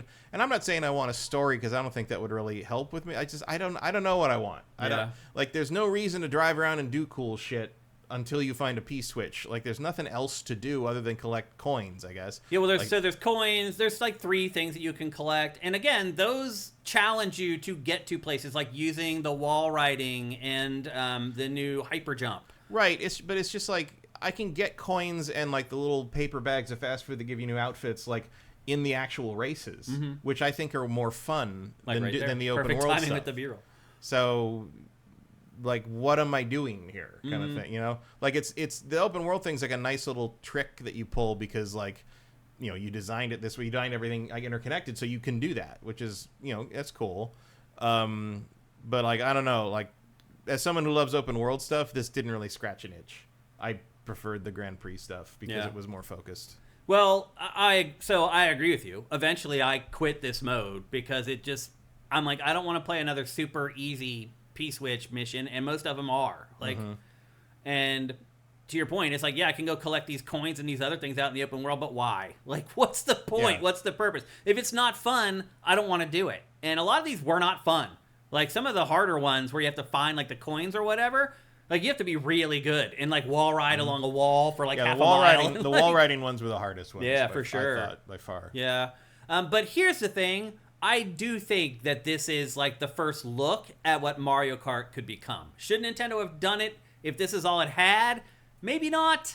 But I do think there's something here, and then ultimately it could be really cool if they do more with the open world. I think there's a Forza Horizon Mario Kart to be done here somewhere. This feels like a proof of concept for it, and I'm getting kind of tired of like major Nintendo franchises feeling like that. Looking at you, Zelda. Like, hey, if you want to make an actual fucking Zelda game one day, like with that stuff you've learned from those two games incorporated, that'd be awesome. That'd be great. If you'd like to make an actual fucking open world racing game with stuff to do beyond just like the same kind of challenges over and over again, which Forza is not. It doesn't make you do. Like, there's like 5 different things to do in the open world of Forza Horizon. You know, you've got something there. Yeah. Especially with this amount of character. I mean, why aren't there like character related? Like, if I find one of the other characters in the world, how come, like, why don't I get to do like a little challenge with them? Or, like, with a little story that goes along with it. A little mission tree or something. Yeah, I agree with with them. you. I mean, that's what I'm saying. Like, if only to help me figure out who some of these fucking people are. Because I'm not a Mario expert, but I mean, some of these, like, as soon as you leave the core cast, I'm like, I don't know who the fucking dolphin is. I remember he probably surfed on a. Why is there a cow there? What's the cow from? It's from the trailer. People love the cow. It's become like a thing. The cow's just from a trailer. I think so. Yeah. All right. Sure. People love it. Why not? But yeah, so the open roam stuff, it feels like it's a concept that's not perfectly executed, but it does kind of show you the future of what they could do with the Mario Kart franchise. That mission was literally turn left. Well done. Yeah. Like, yeah, there's a lot of them like that. They're just ridiculously easy. Like, some of them feel like we're going to test your mastery of this game's wall riding concept, and some of them are just like, do you know what a car is? Yeah. It's like, you never know what you're going to get. It's true. Like, but most of them are, do you know what a car is? Yeah, there's more that are of that nature. And that's why I started to lose interest over time. Like, definitely. And again, like, I wouldn't even say over time. It was an hour or so. Like, they should put the more difficult P-switches next to the more challenging tracks. Or just make them different colors. Right. For God's sake. Yeah, give us a red P-switch so you know they're hard. P-switches come in multiple colors. We know that. That's a great way to solve it, too. So, there's a lot of ways that you can fix it. The main thing I liked about the open world was actually that you got to go around and admire all the work they've done and all the stuff. You're right. Because I'll tell you this, like, I obviously I didn't play the last one, so I'm kind of coming at this fresh off the Wii version of Mario Kart. You know, I haven't played a Mario Kart basically in like almost 20 years. Yeah, that's crazy. I like every single track in this game. Yeah, they're great. Every single track in this game is a winner, I think. There's no 2 laps that are the same. No, they're not the same. Insane. The way they connect up is cool. Every single one is fun. Yeah. There are ones I like more than others, but like there's not a single track in this game where if it showed up, I would be like, this one. Like, and that's never happened. I mean, that doesn't happen in any other racing game for me. You want to know what else I like about how they design the tracks? Is that the third lap is always way longer than the first 2. Yeah, and it's always determined by what the leaders are doing. Yeah. Like you choose a direction and everybody kind of goes that way, and so you never quite know, especially if you're not in the lead, you never quite know what you're going to have to do in that last lap, and that's great. I never quit races in this. In other Mario Karts, if I'm like in 8th place or whatever with a lap to go, I just quit. In this, you can come way back in this because, again, that last lap is usually like 3 times as long. I'm not exaggerating. Yeah, 3 times as long as the first lap a lot of times. And so Draylock Z, I agree. The OG Donkey Kong is also my favorite track on this. Yeah. On the girders. Yeah. I love that one. There's so many great tracks in this. I mean, they're all great. It's really amazing what they've done with these. Like, and that's a big change, too, that paid off more than I thought, was how the tracks are different every lap. It really makes you feel like you're in it all the way to the end. Sadly, the computer is also in it until the very end. That certainly is true. And I love how many of them are point to point now. Yeah. I just prefer point to point racing because it's not as repetitive as laps. And they do it fantastically in this. Yeah. Like like fucking A+++ on the level design, the track design, all that. Yeah. Fantastic. Yep. What else can we say? All the references, how like there's time passage in this, in the sense like the Choco whatever track from 64. Like it's like Toad's automated like facility now. Right. Yeah. Like it's like industrial like growth over in the last like 30 years. Yeah. Like, I thought that was and it's using like a version of the song from that, so that's what it is. Like that's really clever. There's lots of nostalgia in this game for sure. If you're a fan of Mario Kart or Nintendo or the Mushroom Kingdom or Mario, there's all kinds of little Easter eggs and cool stuff in this that'll wind your clock for sure. Let's talk about the actual gameplay now. I have a lot of questions about fossil fuel usage in the Mushroom Kingdom now.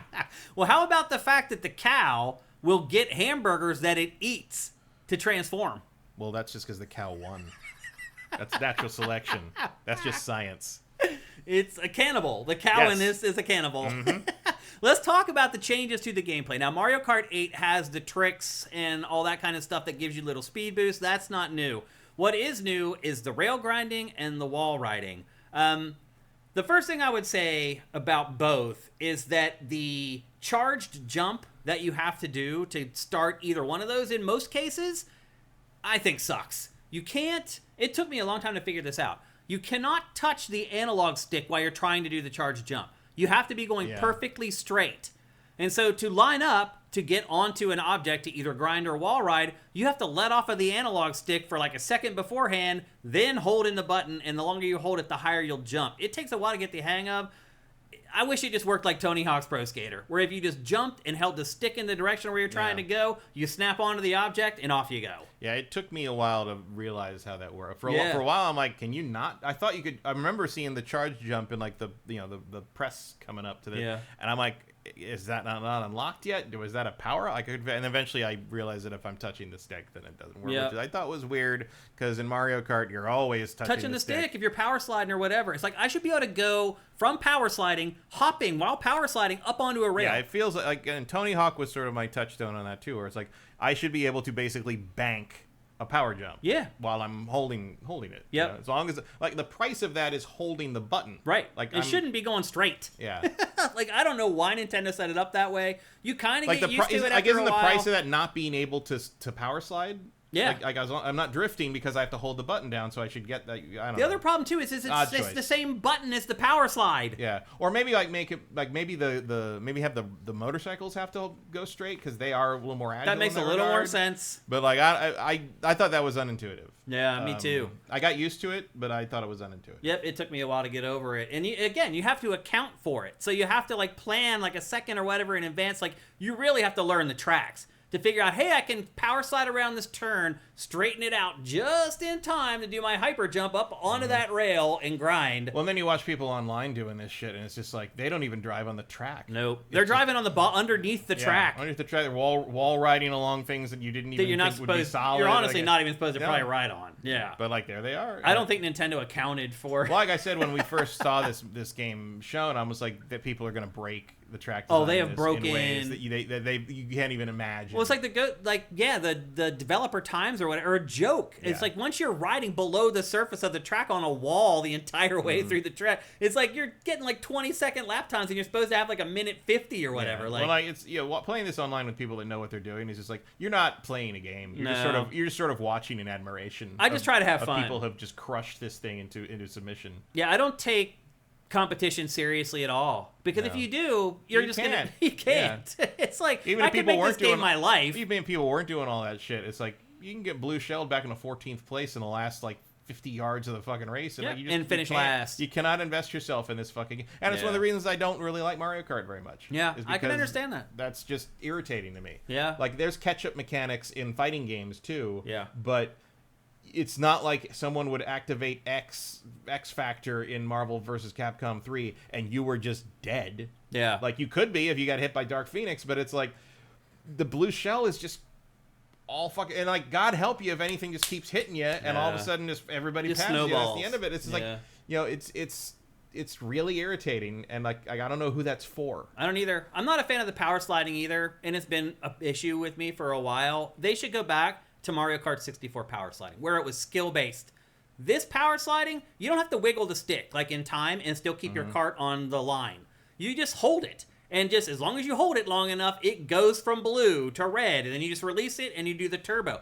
There's no advantage to being a good power slider in this. In fact, it's a detriment. If you're power sliding and wiggling the stick, trying to get the higher levels of the boost, it slows you down, and people pass you that aren't power sliding. Like... Yeah, a lot of times I found just normal turns. Yeah, were it's better than power choice. sliding. That's ridiculous. It takes so much more skill. Like, I think they should be putting objects in the turns so that people who are good at power sliding, who can power slide through obstacles around a turn like I can, have an advantage. I don't feel like there's a big skill advantage in this game. I feel like it's a lot of luck.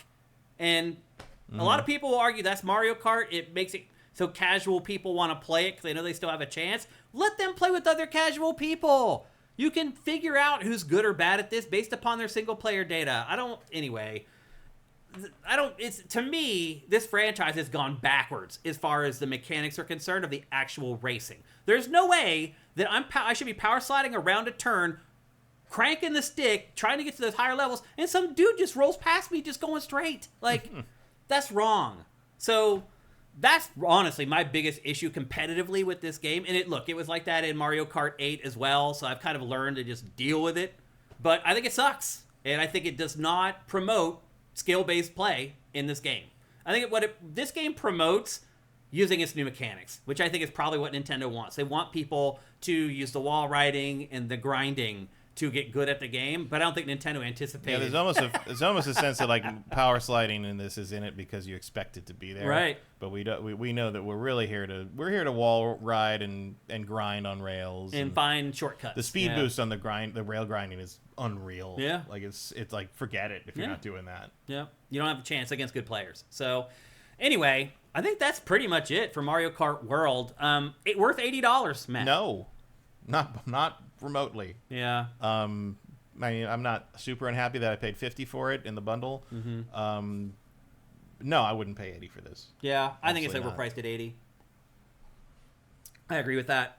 I wouldn't probably be mad if it was $70, but I think when you step up, the game needs to step up, and it does in some ways. In some ways, it absolutely does, but in not other enough. ways, it doesn't. It's not a total package step up. Yeah, I've had fun with it, but I'm at the point now where I play multiplayer. I'm not serious about it. I just play it to have fun. I'm never going to have enough time in my life to memorize these tracks and figure out how I can wall ride underneath the track the whole way to the end. I'm just not going to have the time to do it. So I just take it as it comes. If I win a multiplayer race, I'm like, cool, that was awesome. And usually something insane had to happen for me to win.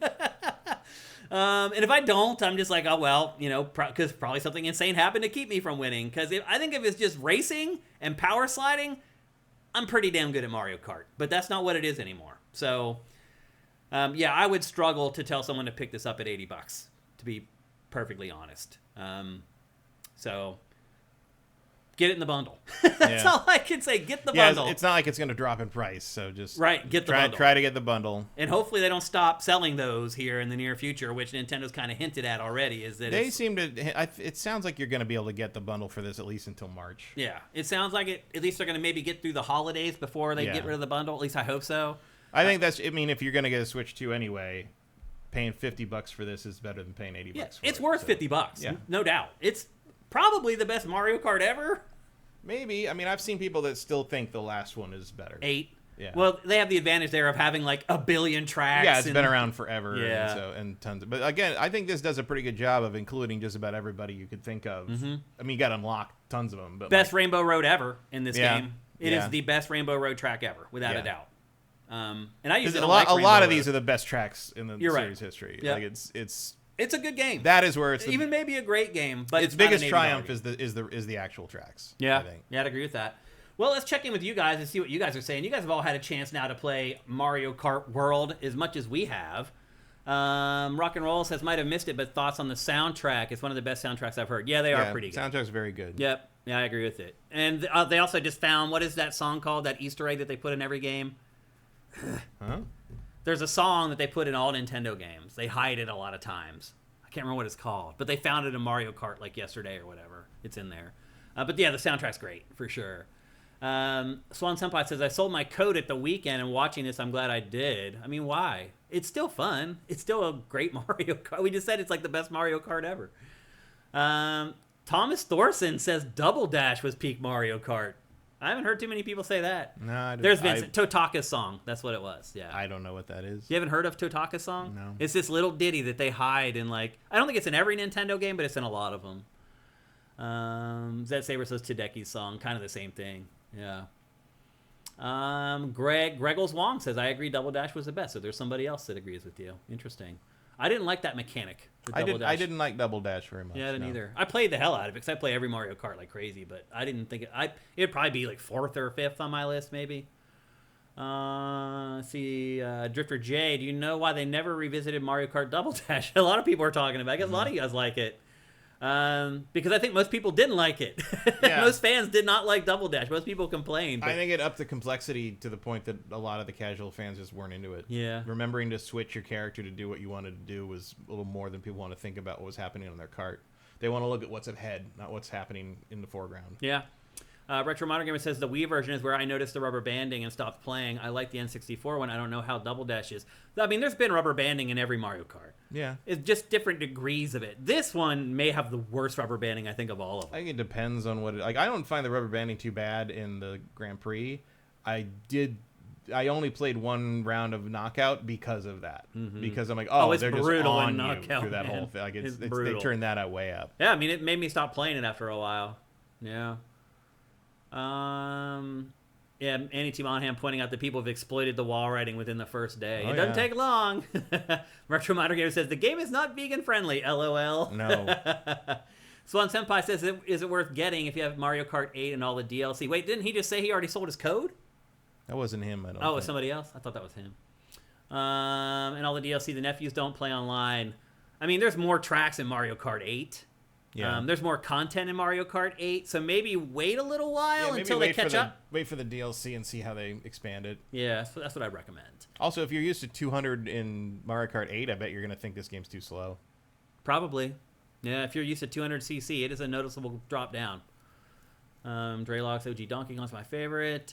Retro Modern Gamer, it seems like they need unique jumps like GTA has when roaming the open world. Yeah, I mean, they didn't do enough with stuff like that either. We were doing like crazy long jumps. Crazy stuff, or even just things that like are specific to the areas that like, knock over 4 bison or something. Yeah. It just feels like there's more to do, even if they're just dumb little like foozle stuff. Mm-hmm. It feels like just a reason to force you to explore each area and see what it has to offer in a way other than just looking for P-switches.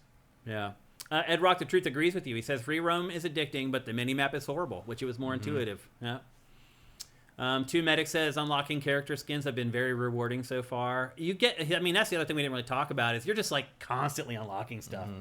Like I think I have like 7 costumes for Peach at this point or whatever. Like it is pretty cool. Yeah. It feels like every race you unlock something, a cart or a new costume. I was actually annoyed that Pauline only has 2 costumes. She only has 2? Yeah.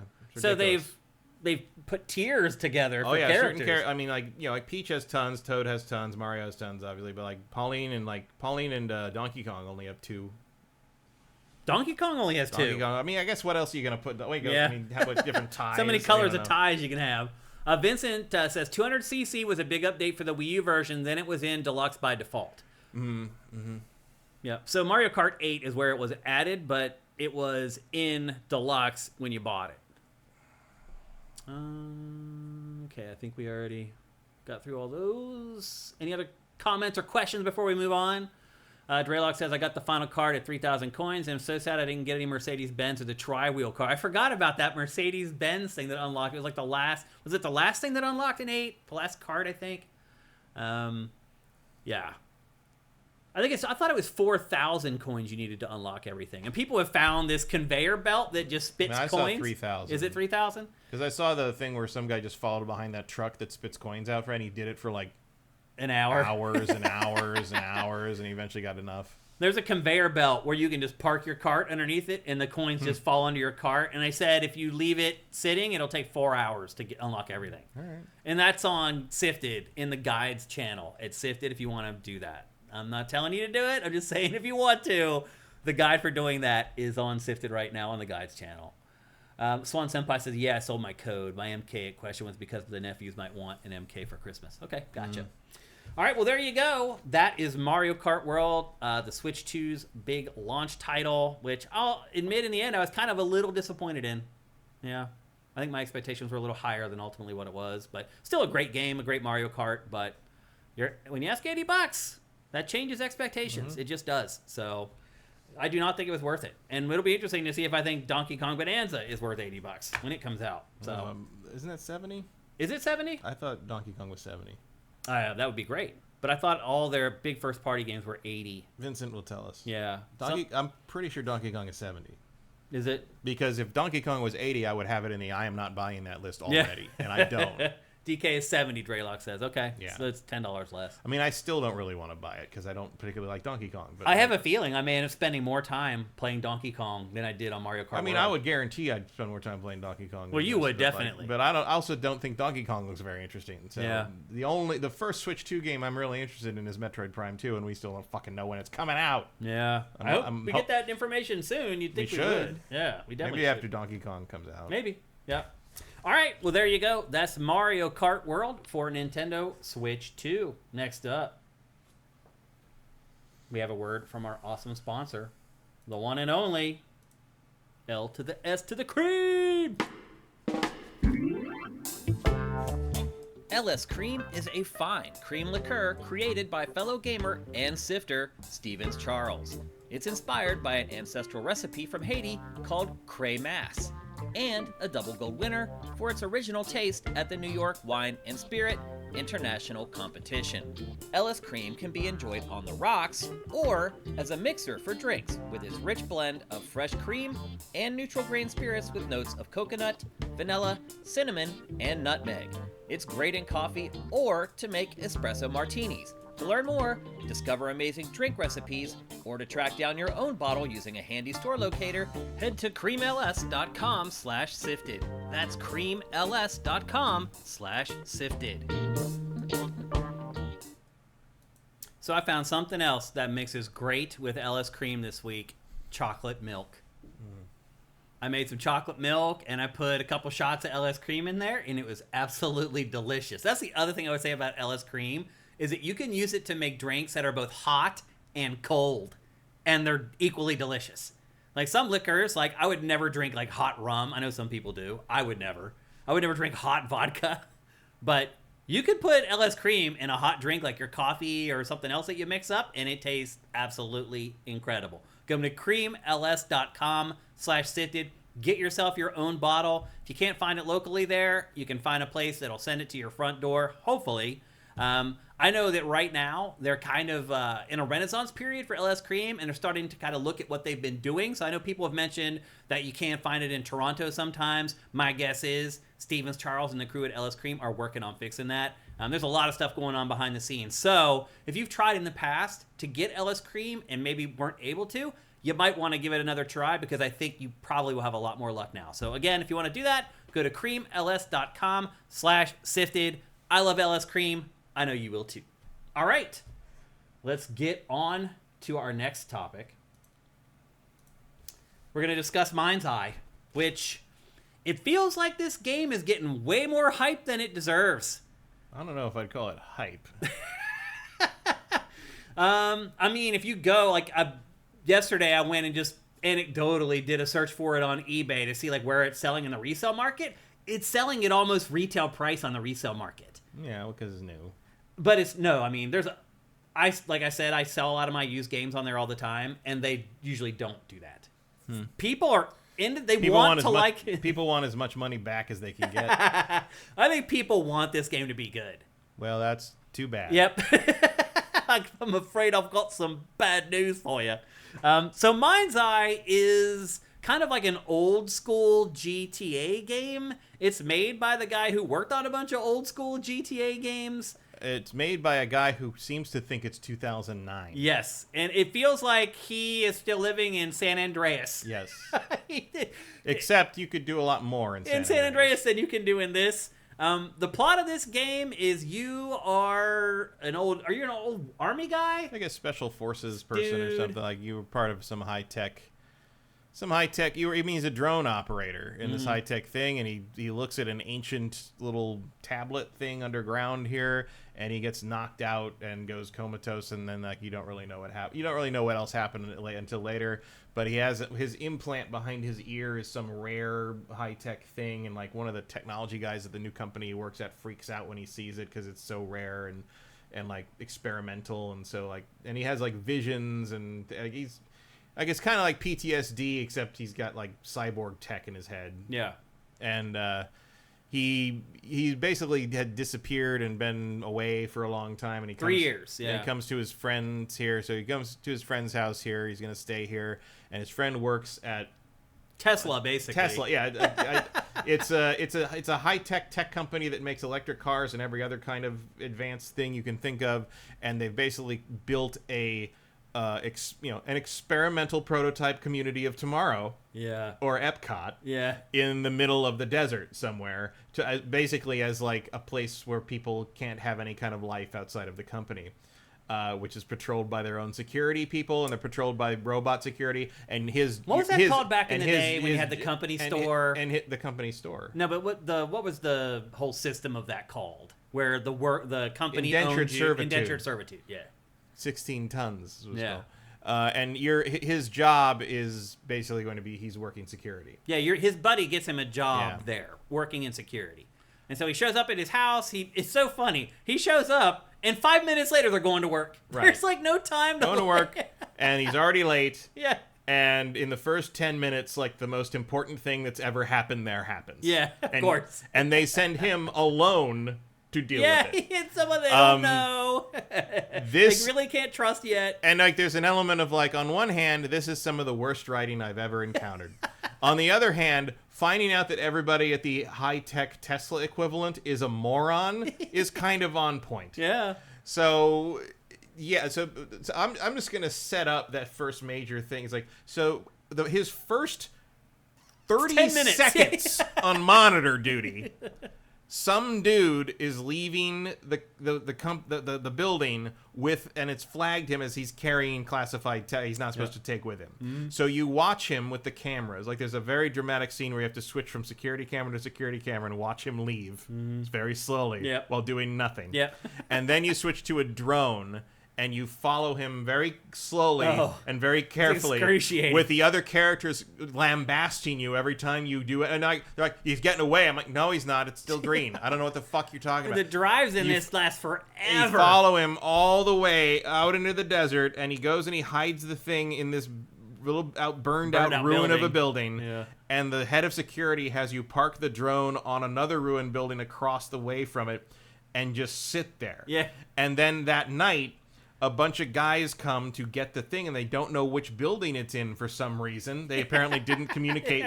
We're going to commit like this incredibly illegal thing of insider trading and theft from this major company that has its own lethal security force in the area with rogue robots running around and massive surveillance, but we're not going to tell each other which fucking building it's in. So they just start looking around with flashlights, and she sends you by yourself against like 50 dudes to go see what they're doing, but don't let them see you. And then in the cutscene, you literally pull up 40 feet away with your headlights on, and they're like, "There's a guy," and they start shooting at you, and you kill like 4. And again, she's like, "Okay, we're sending reinforcements." I'm like, "You sent me here to see what they're doing because you trusted that in the time because again, it takes forever to get anywhere. Yeah, it's like a 4-minute drive to get this really place. Is. And like, why did they think that they weren't going to find the thing they're looking for in that amount of time? And the answer is apparently because it's too dark. Also, we should mention this city is Las Vegas. Yeah, they call it Red Rocks. Actually, there is like an area outside of Las Vegas that is called Red Rocks. This is clearly the Nevada desert. Yeah. It's built out in the because they constantly talk about how hot it is. Like you'll even see casinos that are literally exactly shaped like they are in Las Vegas. Yeah, well, I mean, it's not Las Vegas. It's not built over Las Vegas or anything, but it is clearly in Nevada. Yeah. Well, I mean, literally the casinos from Las Vegas are in this. Like they're a part of the skyline. They'll never call it Vegas, but they've modeled the city after Las Vegas. Somewhat. There's casinos and gambling, and it's in the middle of the desert. But it's supposed to be a city that they basically built. Yeah. Like imagine if Elon Musk built a city. Yeah. That's what this place is. Yeah. The entire city revolves around everyone here works for Tesla. Yeah, yeah. Everybody in the city works for the Sylvia company. or whatever. Whatever the hell it's called. Sylvan. And then the guy who runs Silva, he's Silva. not Elon levels of douchiness. No, he's not even there. Like he's been missing for a certain amount of time. Well, how much did you play? 2 hours. Oh, eventually you meet him and everything. I know, but I'm not trying to tell you what happens later in the game. Oh, I mean, I'm just saying you meet him. Right. And he's not as big a douche as Elon is. He actually has some scruples about him. Well, outside of Lex Luthor, who is. Yeah. Touche. I mean, I only played 2 hours of this so I could refund it. Oh. Because I played like 5 or 6. The first 5 minutes of the fucking gunplay in this, you're like, nope. This is I'll say this. I ended up playing like 5 or 6 hours of this before I finally got sick of it. Because Well, you were like an hour and a half away from the end. Apparently I was. I didn't realize that. But I couldn't play anymore. I had reached my breaking point with this game. But the beginning of it is pretty well paced. It just keeps throwing you to thing after thing. And at first, they're all different. Yeah, the problem is that at a certain point, you start waiting for it to open up, and it doesn't. Never does. There is no open. Also, as someone who was very keeping an eye on the time, because I didn't want to go over the time limit of being able to refund it, it really feels like they front-loaded this with cutscenes so it would take you longer than 2 hours to decide if you liked it or not. Like, I don't want to get all tinfoil hatty about it, but it really feels like they slowed the opening of this down so you couldn't Steam refund it. Yeah. I mean, once I started doing the same things over, that's when I was done. Mm-hmm. Like, there was one mission where, I don't know if you got this part, like, what first started, like, getting me to turn away from this game was there was a drone mission where you fly a drone into like these air ducts and you have to use like night vision or whatever, and it's just this maze of air ducts that and like the wind blows through it, so you have to find like safe cubby holes before you move or it'll blow you all the way out of it. You don't even need to do that. When you go into the ducts, there's a little room off to your left that you fly down in, and you do everything in that little room. I was flying around these ducts trying to figure out where the game wanted me to go. I wasn't even supposed to go there. That was the first thing that happened where I was like, oh, okay. Like, this game's kind of janky and screwed up. And then throughout the course of the game, there was so many times where the game just wasn't clear about what it wanted you to do. It would tell you, so that drone, for example, like you park it up on top of the roof or whatever, like one of your goals when you go back there and you're fighting through all those guys is they want you to get the drone back because they don't want these guys to get the technology or whatever. So you find like the drone or whatever, but then they're like, that's not actually the drone that you want. It's like up on the next floor, but like there's no waypoints to show you how to get up there. And I'm just like fumbling around. You're just looking for stairs. Yeah, that's it. And then you find it and it's like, okay, I found it. And you're like, now what? And like, nothing happens for like 20 seconds, and then more guys show up out of nowhere. And I'm like, oh, I guess that's what I'm saying. Because I was like, now what do I do? Yeah. Because there was nothing. They didn't tell me anything. Nothing changed. That kind of stuff happens all the way through the game, where the game is just like, go do this, but it doesn't provide enough context or information. Right. Well, the good news is that the only things you can do in this game are shoot things and drive. Yep. So it's always going to be one of those two things. I don't think it's possible to die in this either. On the normal setting. I never did. I don't think it's possible. Like, the rebounding health meter in this rebounds after a second. Mm-hmm. It's like you can get shot like 100 times and just duck down behind something for a second and you have full health. Like, there's no fear of dying in this at all. Which is good, because I think if I were dying in this, I probably would have lasted about an hour.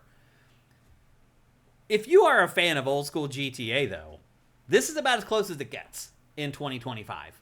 Mm-hmm. If you like a more curated, closest it gets is just playing GTA. Right. Like this is like this is as bare bones as like Vice City. Yeah. Like obviously it looks better. Yeah. But it has. Imagine if Vice City had the limited. You can't hop over things and you have such a limited can't do way that of in this either. Really. No, it's such a limited amount of way to interact with the world in those early PlayStation 2 games. It's like that, except like it's more boring. Yes, like it's like because nothing. Because the people aren't interesting. The people aren't setting isn't interesting. The gameplay isn't interesting. The guns don't feel good. The shooting doesn't feel good. Like, even headshotting someone, you just sort of fall over, and you're like, there's no... It doesn't feel like it matters if you shoot him in the head. Nothing... Well, it does. Does it? Headshots do more damage? Oh, yeah, headshots insta-kill. Okay. Well, for humans, obviously, for robots. For robots, there's locations on their bodies that blow them up faster. Yeah. But, again, it doesn't really matter, especially with... The only real issue with the game, in terms of, like, doing stuff that, like, would form any kind of challenge, is that the guns don't hold much ammo. Even the ones that like fire off tons of rounds. So like the machine gun, like the assault rifle, like I think it holds like 100 rounds and the clip's like 30. 8. Yeah. And it feels like it's like an 8. And you're but like the only way to get more ammo is to pick it up from enemies. And the enemies drop like 8 bullets each. So you're like, well, what? Like so all I can do is shoot.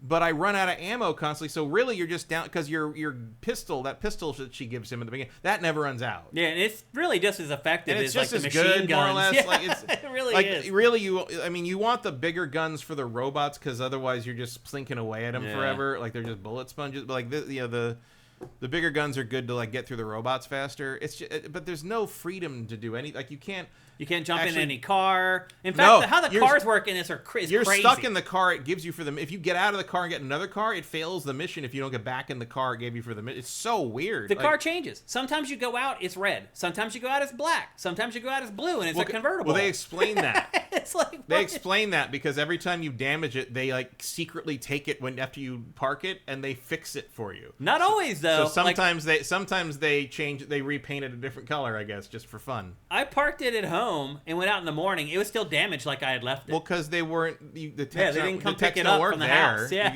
you have to park it at the office.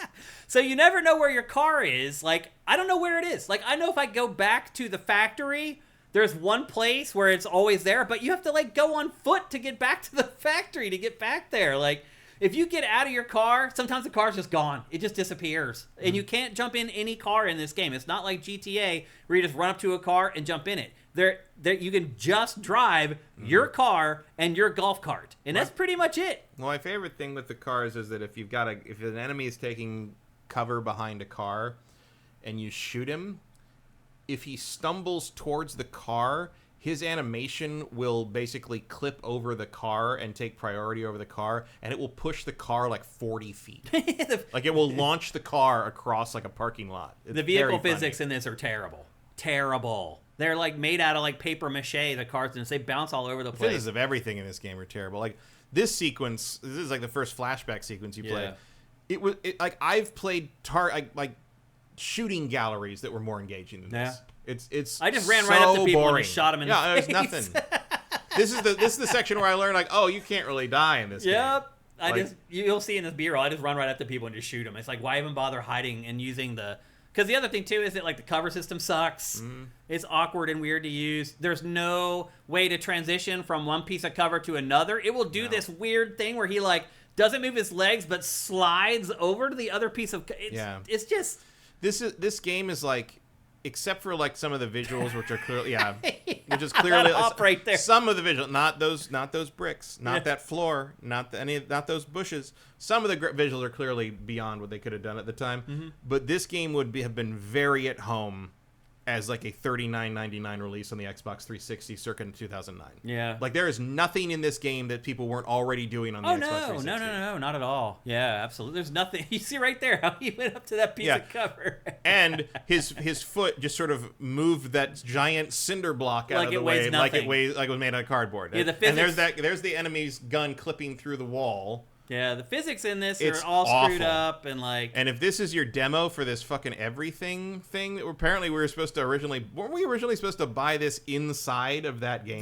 So the PC version still has those tools where you can go in and like create your own content. Yeah, but there's no server, so you can't share it with anybody. There eventually will be. They're still doing that. They're saying they're going to stick to it. Are they? Probably not. Are they? Probably not. After this shit? Like, again, there's interest. People want this game to be good, but it's not. It's not. And no one's playing it, so I don't know who you're talking about. Barry Gooser says MindsEye, 5th best game of 2009.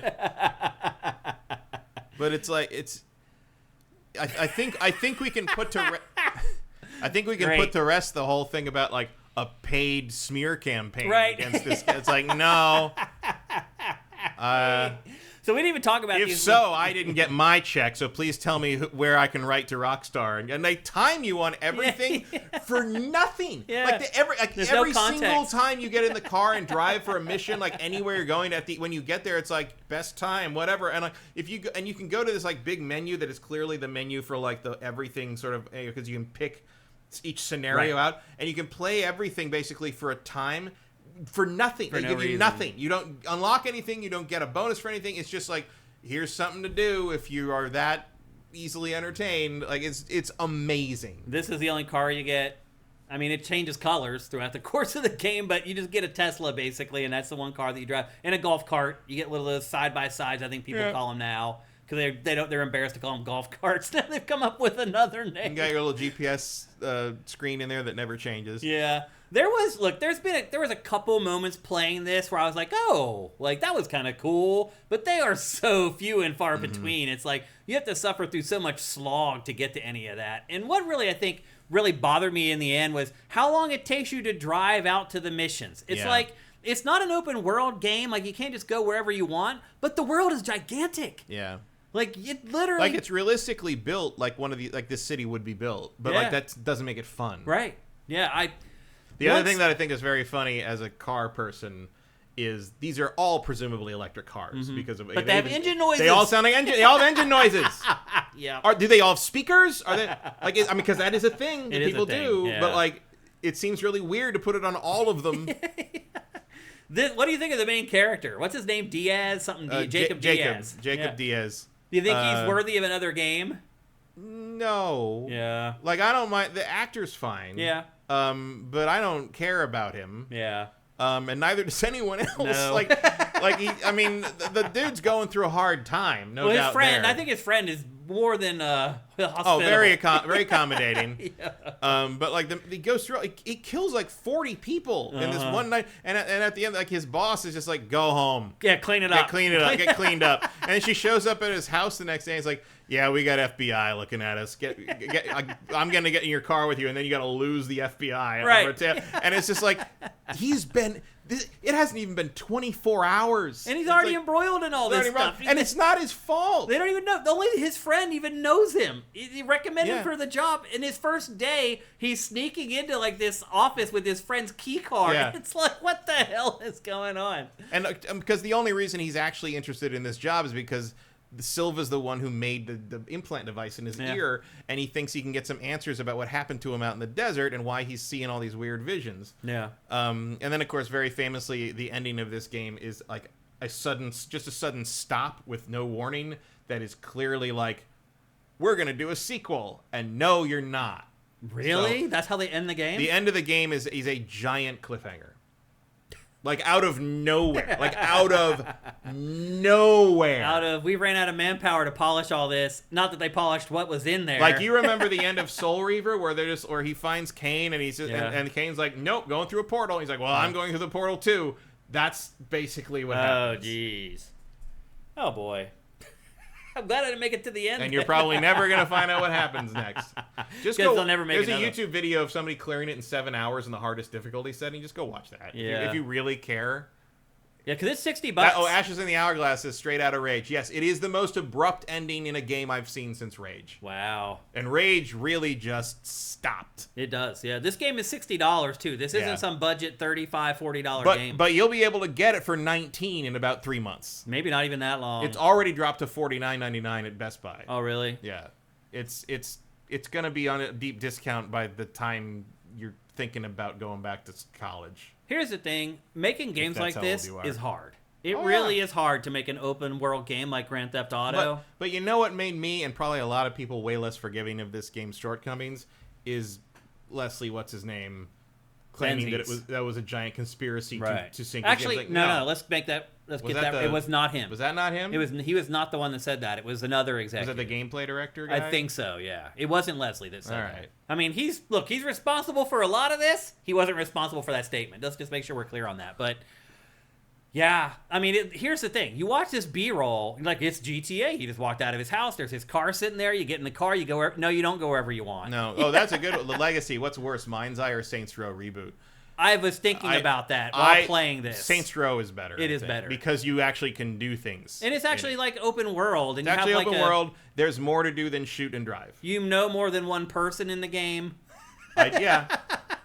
Neither one is good. Yeah. But Saints Row is better. Saints Row doesn't feel like a throwback to 15 years ago. Yeah. It feels dated in some ways, but not like this one. Actually, that's not far enough. Yeah. Because 2010, 15 years ago. Yeah. But yeah, this is MindsEye. It's available for PC, PlayStation 5, Xbox Series. Obviously, we do not recommend that you buy the game. And I do think if you do play it someday for $20 or one whatever, day if you can get it for $9.99, maybe. There are moments you'll remember that I say this 2 years from now when you play it. Also, I will also say that like a lot of the complaints about this game have centered around that's how cars move. A lot of the complaints about this game have also centered on the PC version, have centered around performance problems. This game ran at like 120 frames a second, like with everything maxed out with no frame gen for me out of the box. This game ran fine. Yeah, it never crashed. Me too. Like I didn't have any of the technical problems that a lot of people. I didn't either. I played on PS5. All this B-roll's been on PS5. I played it the morning it came out. Like this was not after the patch. I mean, they patched it that apparently fixed some of that, but no, I had no performance issues with this game at all. I didn't either. I know apparently if you go down like below like a 4070 or something, it doesn't perform as well as it should on those cards, but on a 4090 it was fine. Brute forced it, no problem. Brute force it can do it just fine. So clearly optimization isn't there for even high-end cards that are not top of the line, but it's not hopeless. Yeah, and also, I played this on PS5. Also, I'm just telling you, if you ever see a man get blown up by an incendiary device, CPR probably isn't going to help. It's probably going to kill him.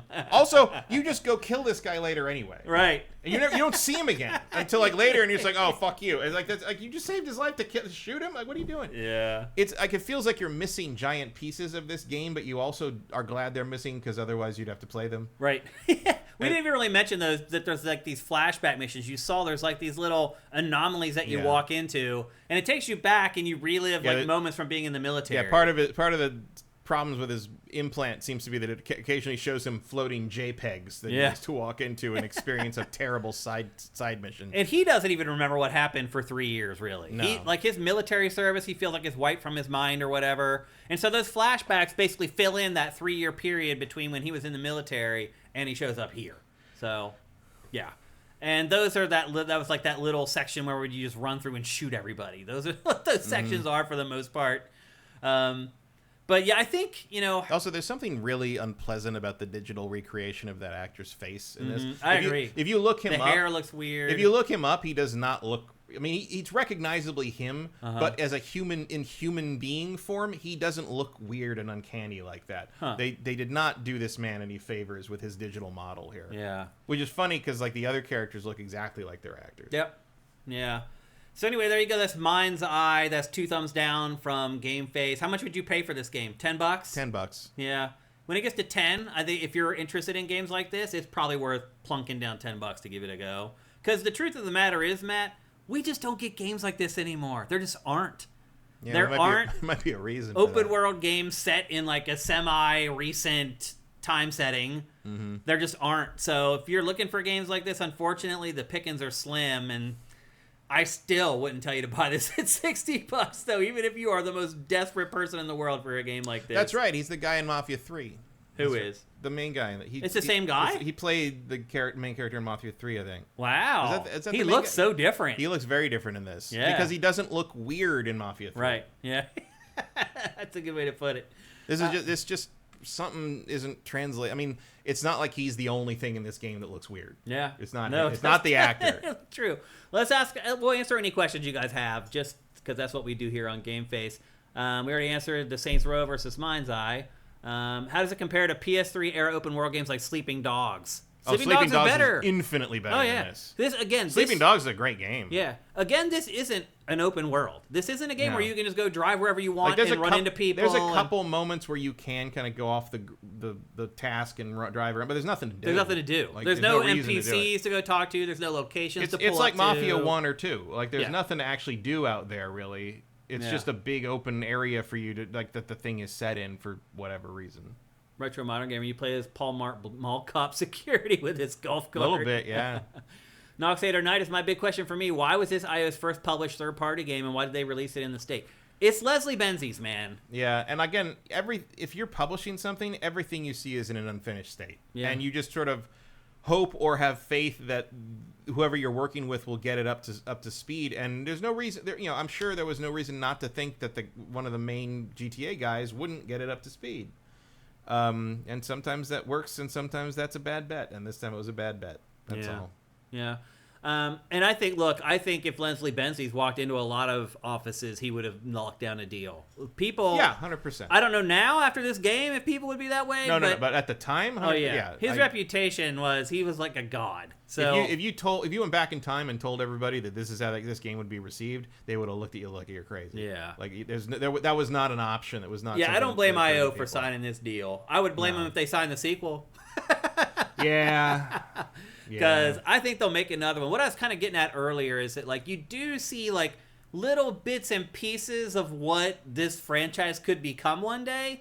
And they've made this first game. They do have the open world there. They can't let you drive around. It's like, I feel like if they took 5 years to make the next game, they might have a decent game. Mm-hmm. But the problem is the board's going to get reset by GTA 6. Right. And I would wait. Now you're trying to catch that.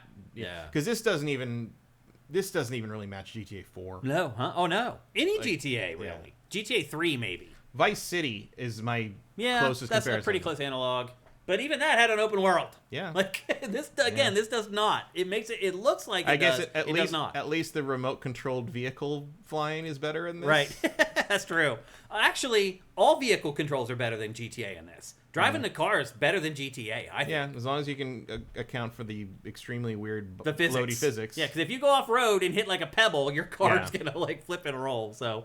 All right. Which is because early on when they're like, okay, go get those guys, those robots, and I'm like, wait, you want me to take this thing off road? Because I've touched off road, and it was like it was like ice, and so you have to. I mean, even that footage, you fell off a cliff and rolled over on top, and no one reacts. No, everyone's like, and there's a scratch on the car. No scratch on the car. It's a little dusty, but like nobody, like your friend isn't like, hey, oh my god, we just rolled over, we almost died. Like no, we're gonna roll over and keep going. Yep. There's no anything. Yeah. Yep. So anyway, there you go. That is MindsEye. Matt and I recommend buying it at $10. That'll probably take about... Or not at all. $10, it'll probably take 8 months to get there, be my guess. Yeah, something like that. Yeah, roughly. It'll only take you like 6 hours to finish it. So. Only for the GTA curious, even at $10, I would say. Yeah, like just forget it. It's not... Just move on. And that's exactly what we're going to do. Because all you're working towards is a cliffhanger is never going to get resolved. Yeah. What's the point? You don't find anything out, really. Right. Yeah. All right. Next up, we're going to review, I think, what was easily the highest reviewed game of the week. And the reason this is lower in the rundown is because you guys haven't really resonated with it all that much on SIFTD. It is a game called The Alters. It is a game about cloning. And I am kind of surprised, Matt, that no other game has tried to do this until now. Are you? Like a game where you clone yourself and you create like all these characters that are kind of like you, but not really. Guess not. I don't know. Yeah, I can't think of any other game that's done it. The setup for this game does have a setup, unlike Mario Kart World, is you play as Jan Dolsky. You are a part of this armada of ships that is traveling to this far-flung planet to try to find this expensive and insane resource called Rapidium. Oh, technically, Revenge of the Savage Planet does that. Every time you're right. Every time you respawn, you're a clone of yourself. You're right. And at one point, a bad clone becomes your nemesis. That's right. Yeah, that's right. That's a good point. We have a little bit more control over how you clone in this one. But in terms of using them as workforce, like like the Moon style thing or like a Mickey 17 thing, no, not a lot of games do that. Yep. This feels like a good premise for like a Dark Pictures game. It looks like a Dark Pictures. It does kind of look like a Dark Pictures. It really does. So anyway, you're on this way to this planet to try to find this invaluable resource, and all the ships crash land. And you, Jan Dolsky, are the only one who survives. For whatever reason, you don't know why you're the only one that survives, but everyone else dies but you. And so very quickly, you find the base that you guys were all trying to travel to, and very shortly after that, you find the resource. You find the Rapidium. on your ship, in your base, is a little console that you can use to try to call for help. And miraculously, people are responding. They seem to want to help you. Are they really helping you? That's one of the mysteries of the game, or are they leading you along? But bottom line is they tell you, you're going to die if you stay there by yourself. We cannot come and get you right away. So you need to use this Rapidium that you found to clone yourself and create a workforce of people that can keep the base going and keep moving the base, because there's a sun in the solar system that is right on the verge of raising everything. So when you first land, you have like 8 days to move the base. And you'll see in a minute here, the base is gigantic. It's this huge wheel that's like 20 stories high or whatever. And your first goal is you have like 8 days to move the base. Otherwise, the sun is going to show up and burn the base and you and everything in it to a crisp. And the whole game is kind of that way. There's always this impending doom that's coming, and you have X number of days to do X, Y, and Z, or you're going to die. The sun's going to show up, and it's going to burn everything up, and you're going to die. So it does kind of put the pressure on the player pretty consistently throughout the entire length of the game. So once you discover the Rapidium and you're able to clone yourself, you start cloning yourself using this kind of I guess the best way I could describe it, it kind of looks like the map in a 2D Mario game. You just kind of follow along this trail of moments in your life. It's your life path. And it shows you from a child all the way to the point where you leave for this mission, basically. And it shows all these inflection points during your life where you had to make a really tough decision that ultimately altered the path of your life. Like stuff like your dad is beating your mom. Did you stand up to your dad or not? And that was a pivotal moment in your life. Like if you did, it changed who you are and who you became. If you didn't, in which you didn't, that's who you are now. And so you go through this life path and you get to choose like which direction, basically get to re-choose your life in a lot of ways. And when you do that, it creates a clone. And the clone, based upon the decision that you made in that life stream, that's the person that the clone becomes. It alters their personality. It affects what they're good at, what their skills are. So there are a couple clones that I think are probably going to be used in every game. There's the first guy that you get that's like the tech guy, and eventually you get a scientist. And I think everyone's going to have the scientist because he does something in the game that moves the plot forward that only he can do, only a scientist could do. So I think there are some clones that every game is going to have. But you only get 6 ultimately at a time, and there's like dozens of them. So you would have to conceivably replay this game many times to get to use all the clones, or just be very clever or smart, or look at a guide, to be honest, when you're choosing which path to take, and that affects like which clones you get. Once you get the clones, you put them to work. Like the tech guy, you can have him fixing stuff around the base. Like one of the first ones that I got was a botanist, and one of the cool things about the game is you can expand the base, and you'll see that eventually in the B-roll. It's like this modular thing where you're just snapping cubes together or whatever. And there are dozens and dozens of rooms that you can add to the base. And almost every clone that you create will have a room just for them. So the botanist is like, yo, bro, I need a greenhouse. Lo and behold, you go and look at all the rooms that you can create. A greenhouse is there. You make sure you have the resources to create the greenhouse. You go and look at your base. You figure out a way to snap it in there so it fits and it makes sense. Off you go. And that's kind of the loop of the game. Once you have enough clones, you have like the full roster of 6 clones, generally what you do is you set them up at the base, doing all the stuff that they need to do at the base, and then you go out and gather resources. And gathering resources in this is a whole other mechanic and part of the game, where you go out into the world like you're seeing in the B-roll right now. And there are these crazy storms that happen, solar flares, things like that. The main thing you have to worry about is at night, the radiation creeps in. So you only have so much time during the day to accomplish things before the radiation starts creeping in and starts killing you, and you have to run back to the base. Now, there is fast travel in this. Once you set up like a mining outpost or whatever, you can fast travel from the base to that mining post like instantaneously or whatever, and that does help. But there's lots of times where you are like, oh man, I found this mining deposit. I want to mine all of it, but I'm about to die from radiation. And you're like, oh, I need to run back to the base, or I don't want to.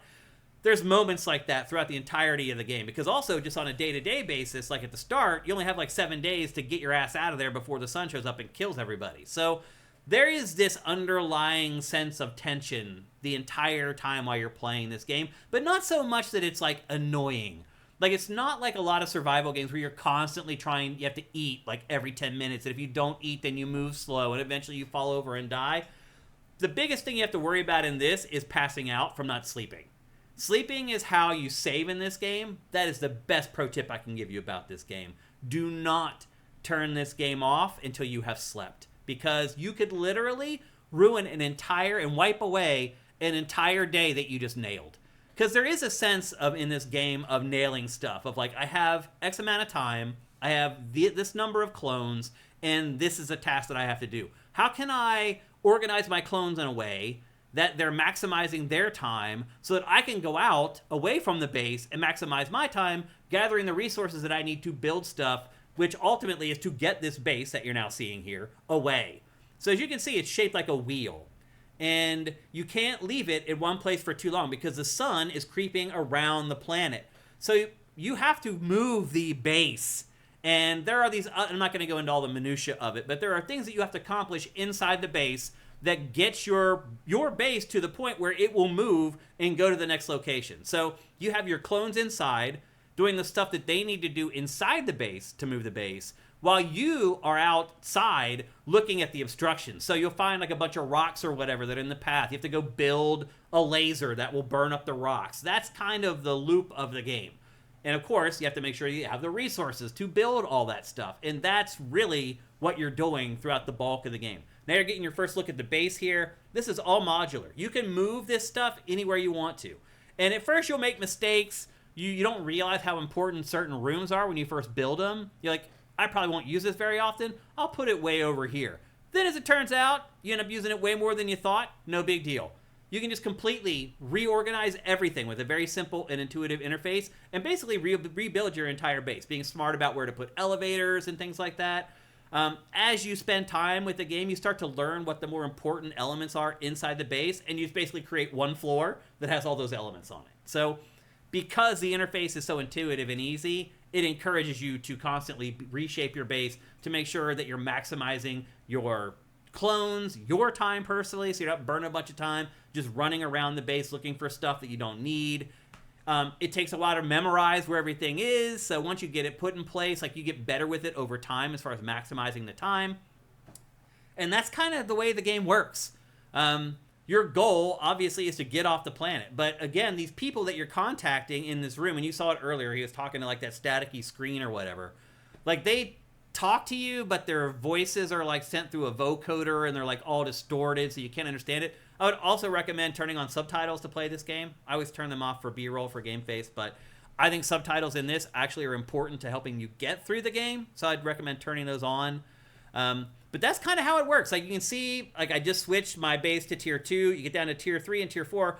Every time you move to a tier, that's when the base moves to a new location. And when you get to that new location, everything starts all over. All the stuff that you built at the last location is gone and wiped out. And that's important because it's kind of a pain in the butt. Because, and you'll start seeing here in the B-roll, you'll find you have to use these little things that can see under the ground to find deposits of minerals. Once you find it, you set up like a mine right on top of the deposit, and you can start like getting the resources from it. But you have to link that mine to your base. You literally have to put down these little pods in a line from the mine to your base so it can transport the stuff that the mine is collecting to your base, and you can actually use it to build stuff. And so that's a whole other mechanic where you get these things and you plop them down on the ground, and it creates this network of tubes that sends the stuff back to your base. You could work on all that stuff and build all that stuff, and when you go to the new location, it's all gone. And you have to start all over again. You have to find a new deposit and build a new mine and then re-establish the network from the mine back to your base.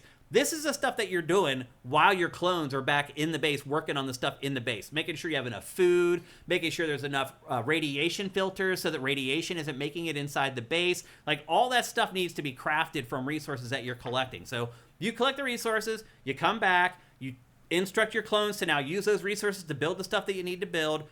Take the stuff that they built, like a drill or a laser, take it back out into the world, use it to clear the way. Eventually you get to the point where the base can move on, the base moves on, you rinse and repeat. And that's kind of the loop of the game. Again, this game is made by 11-bit studios. They pretty much only make survival games. And Matt, typically hate survival games. I'll say this one, because of the cloning mechanic became so interesting, it sucked me in for a lot longer than most survival games do. But eventually, it did get to that point where you're like, oh my god, I need 80 of this, I need 40 of that, where can I find it, how can I do it in the amount of time? It eventually does simmer down into more of a survival game, and the cloning stuff isn't quite as prominent. But the cloning stuff at first is insane, because you clone yourself, and these people are a little different than you, because they made different life choices, but they're still you. But they still remember, like, that choice that they made that was different from you. And so it reflects on it. You have the conversation with the clone about why he decided to call his dad out for beating his mom and why you did it. And you have these weird... When they first wake up as a clone, they hate you. They're like, dude, what the hell? Where am I? Like, you zapped me to this place. Who are you? Like, why am I here? And they're pissed off. They're depressed. A big part of the game is working with them to try to figure out how to make them happy so that they will be productive. Because if they're unhappy, they won't work. But if they're happy, you can get them to work overtime on projects that you, like if you're in a rush and like the sun's about to show up and you need to finish something, you can crack the whip and make them work overtime. If you haven't become friends with them before that, they won't do it. So you need to make them happy. And the way to make them happy is to build them the stuff that they want. Like one of the first ones that you get, he's like, I'm tired of sleeping on a bench. And you're like, okay, well, I'll build you a dormitory. You build him a dormitory, immediately he's your bro now. And he will do pretty much anything you want for him. The botanist, as soon as you build him his greenhouse, his whole disposition completely changes as well. But you still have to have these really hard and weird conversations. Like the botanist, he was like freaking out. And he's like, where's my wife? And I sat there and I'm like, where is his wife? I don't know where his wife is. And they give you 3 options to reply to him. And all 3 of them are like, I don't want to say that to any of those to him. The game really puts you in these existential crises where you're like, wait a minute, if this guy's a clone, does he really have a wife? Is it my wife? So is his wife where my wife? It makes you think about things in just crazy ways. And every time you get a new clone, you go through that process with them, where there's these hard conversations you have to have, where you don't have good answers for any of it, and you feel awkward. The game does a great job of paying that stuff off and recycling it back later in later conversations. They remember the things that you said to them, and it makes an impact on them, and it ultimately impacts whether you survive or not, because the happier they are, the more they work. So, again, there's really no game. Do they know what happens to them after you're rescued? No. You're just basically, at least for me, what I would always say is like, we'll find out when we get back. That was like the response I gave to them for like everything was like, well, when we get back, we'll know everything. So just keep on working so we can get back to Earth. And there's a Not little that you've ever been to Earth. Right. And I mean, there's a little bit of guilt involved in that as well, because you're manipulating these people and you feel bad for them because they've just been zapped to this freaking space station. Well, they haven't been zapped there. They've never existed in the first place, but they think that they have because they have the memories. It seems very weird to give them the memories of their host. Like, why not just make them kind of blank? Right. I don't know if you have control over that. Like, well, clearly you have some control because you can decide whether they hallucinated what they chose to do or not. Yeah. So what's like, is their brain deciding how their father reacted when they stood up to him, and that change? Like, that's. I have a lot of questions. I mean, this game will make you ask questions. I've had to stop playing and just sit there for like 5 minutes. But my question for that is like, that's dumb. Like, why would that be the way you did that? The way you did what? Like, why would a clone have your memories? It's not you. Because they've lived the same life. But they haven't. Like, well, unless you're implanting that in their brain. They started as the same as you, and as life went on, they made different decisions. No, I understand what you're saying, but like, why would you have a clone do that? Like, that's not how cloning works. Like, what are they doing in this game that requires them to have your memories? Because that's not how that works. Oh, it's not helpful. No, exactly. For them to have your memories. Well, exactly. It's a detriment. Like, why would you put that in? I think it's an unfortunate side effect of it. You can't avoid it.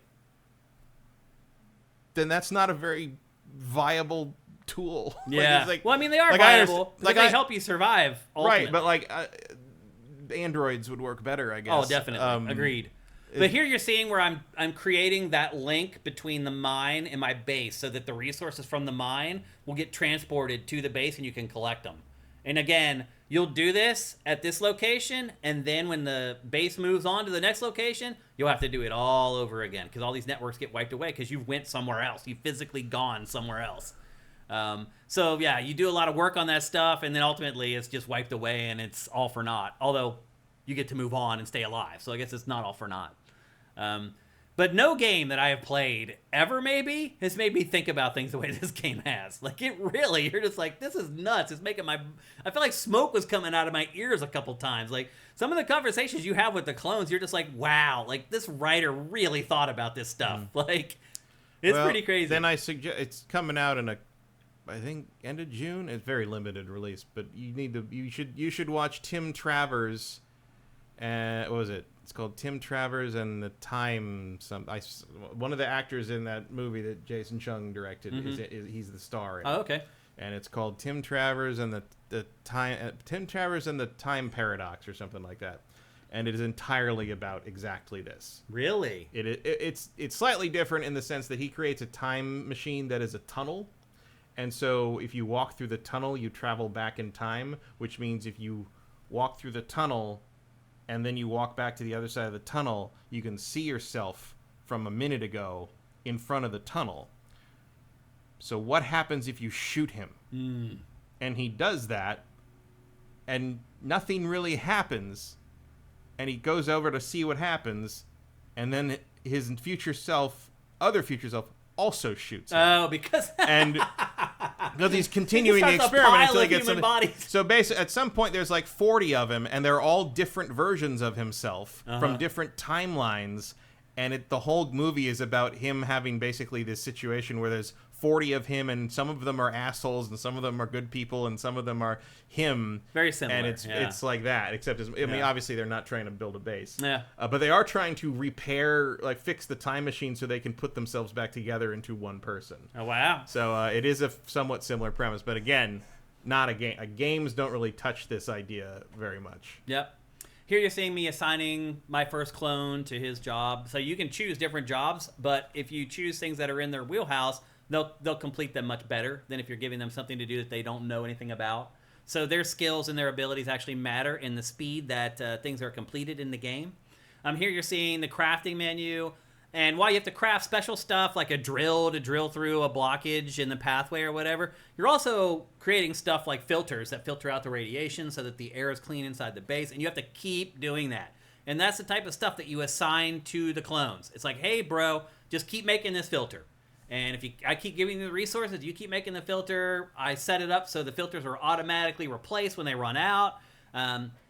And eventually it does get to a point where you're like, okay, you're looking at the icon, you're like, what is that? And okay, I need that very specific resource, and where am I going to find that? And you have to start looking around, you start using those things that you put in the ground to see underground, blah, blah, blah.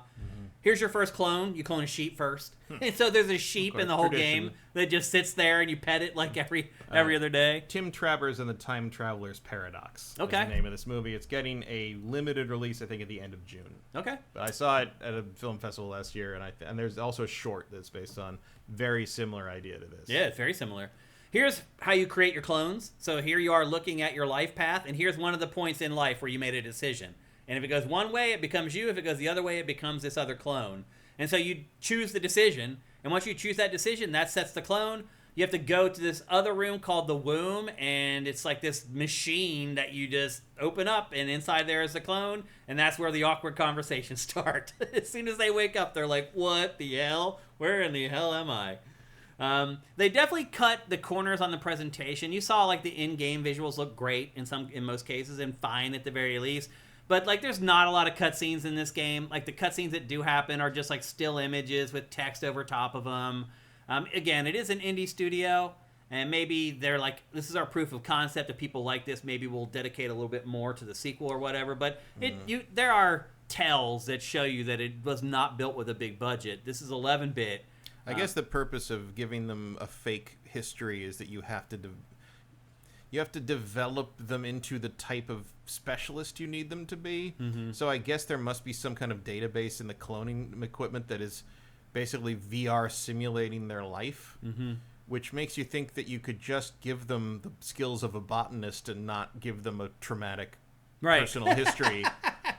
Yep. Like, you could just make a clone that doesn't remember anything except how much they love botany. Right.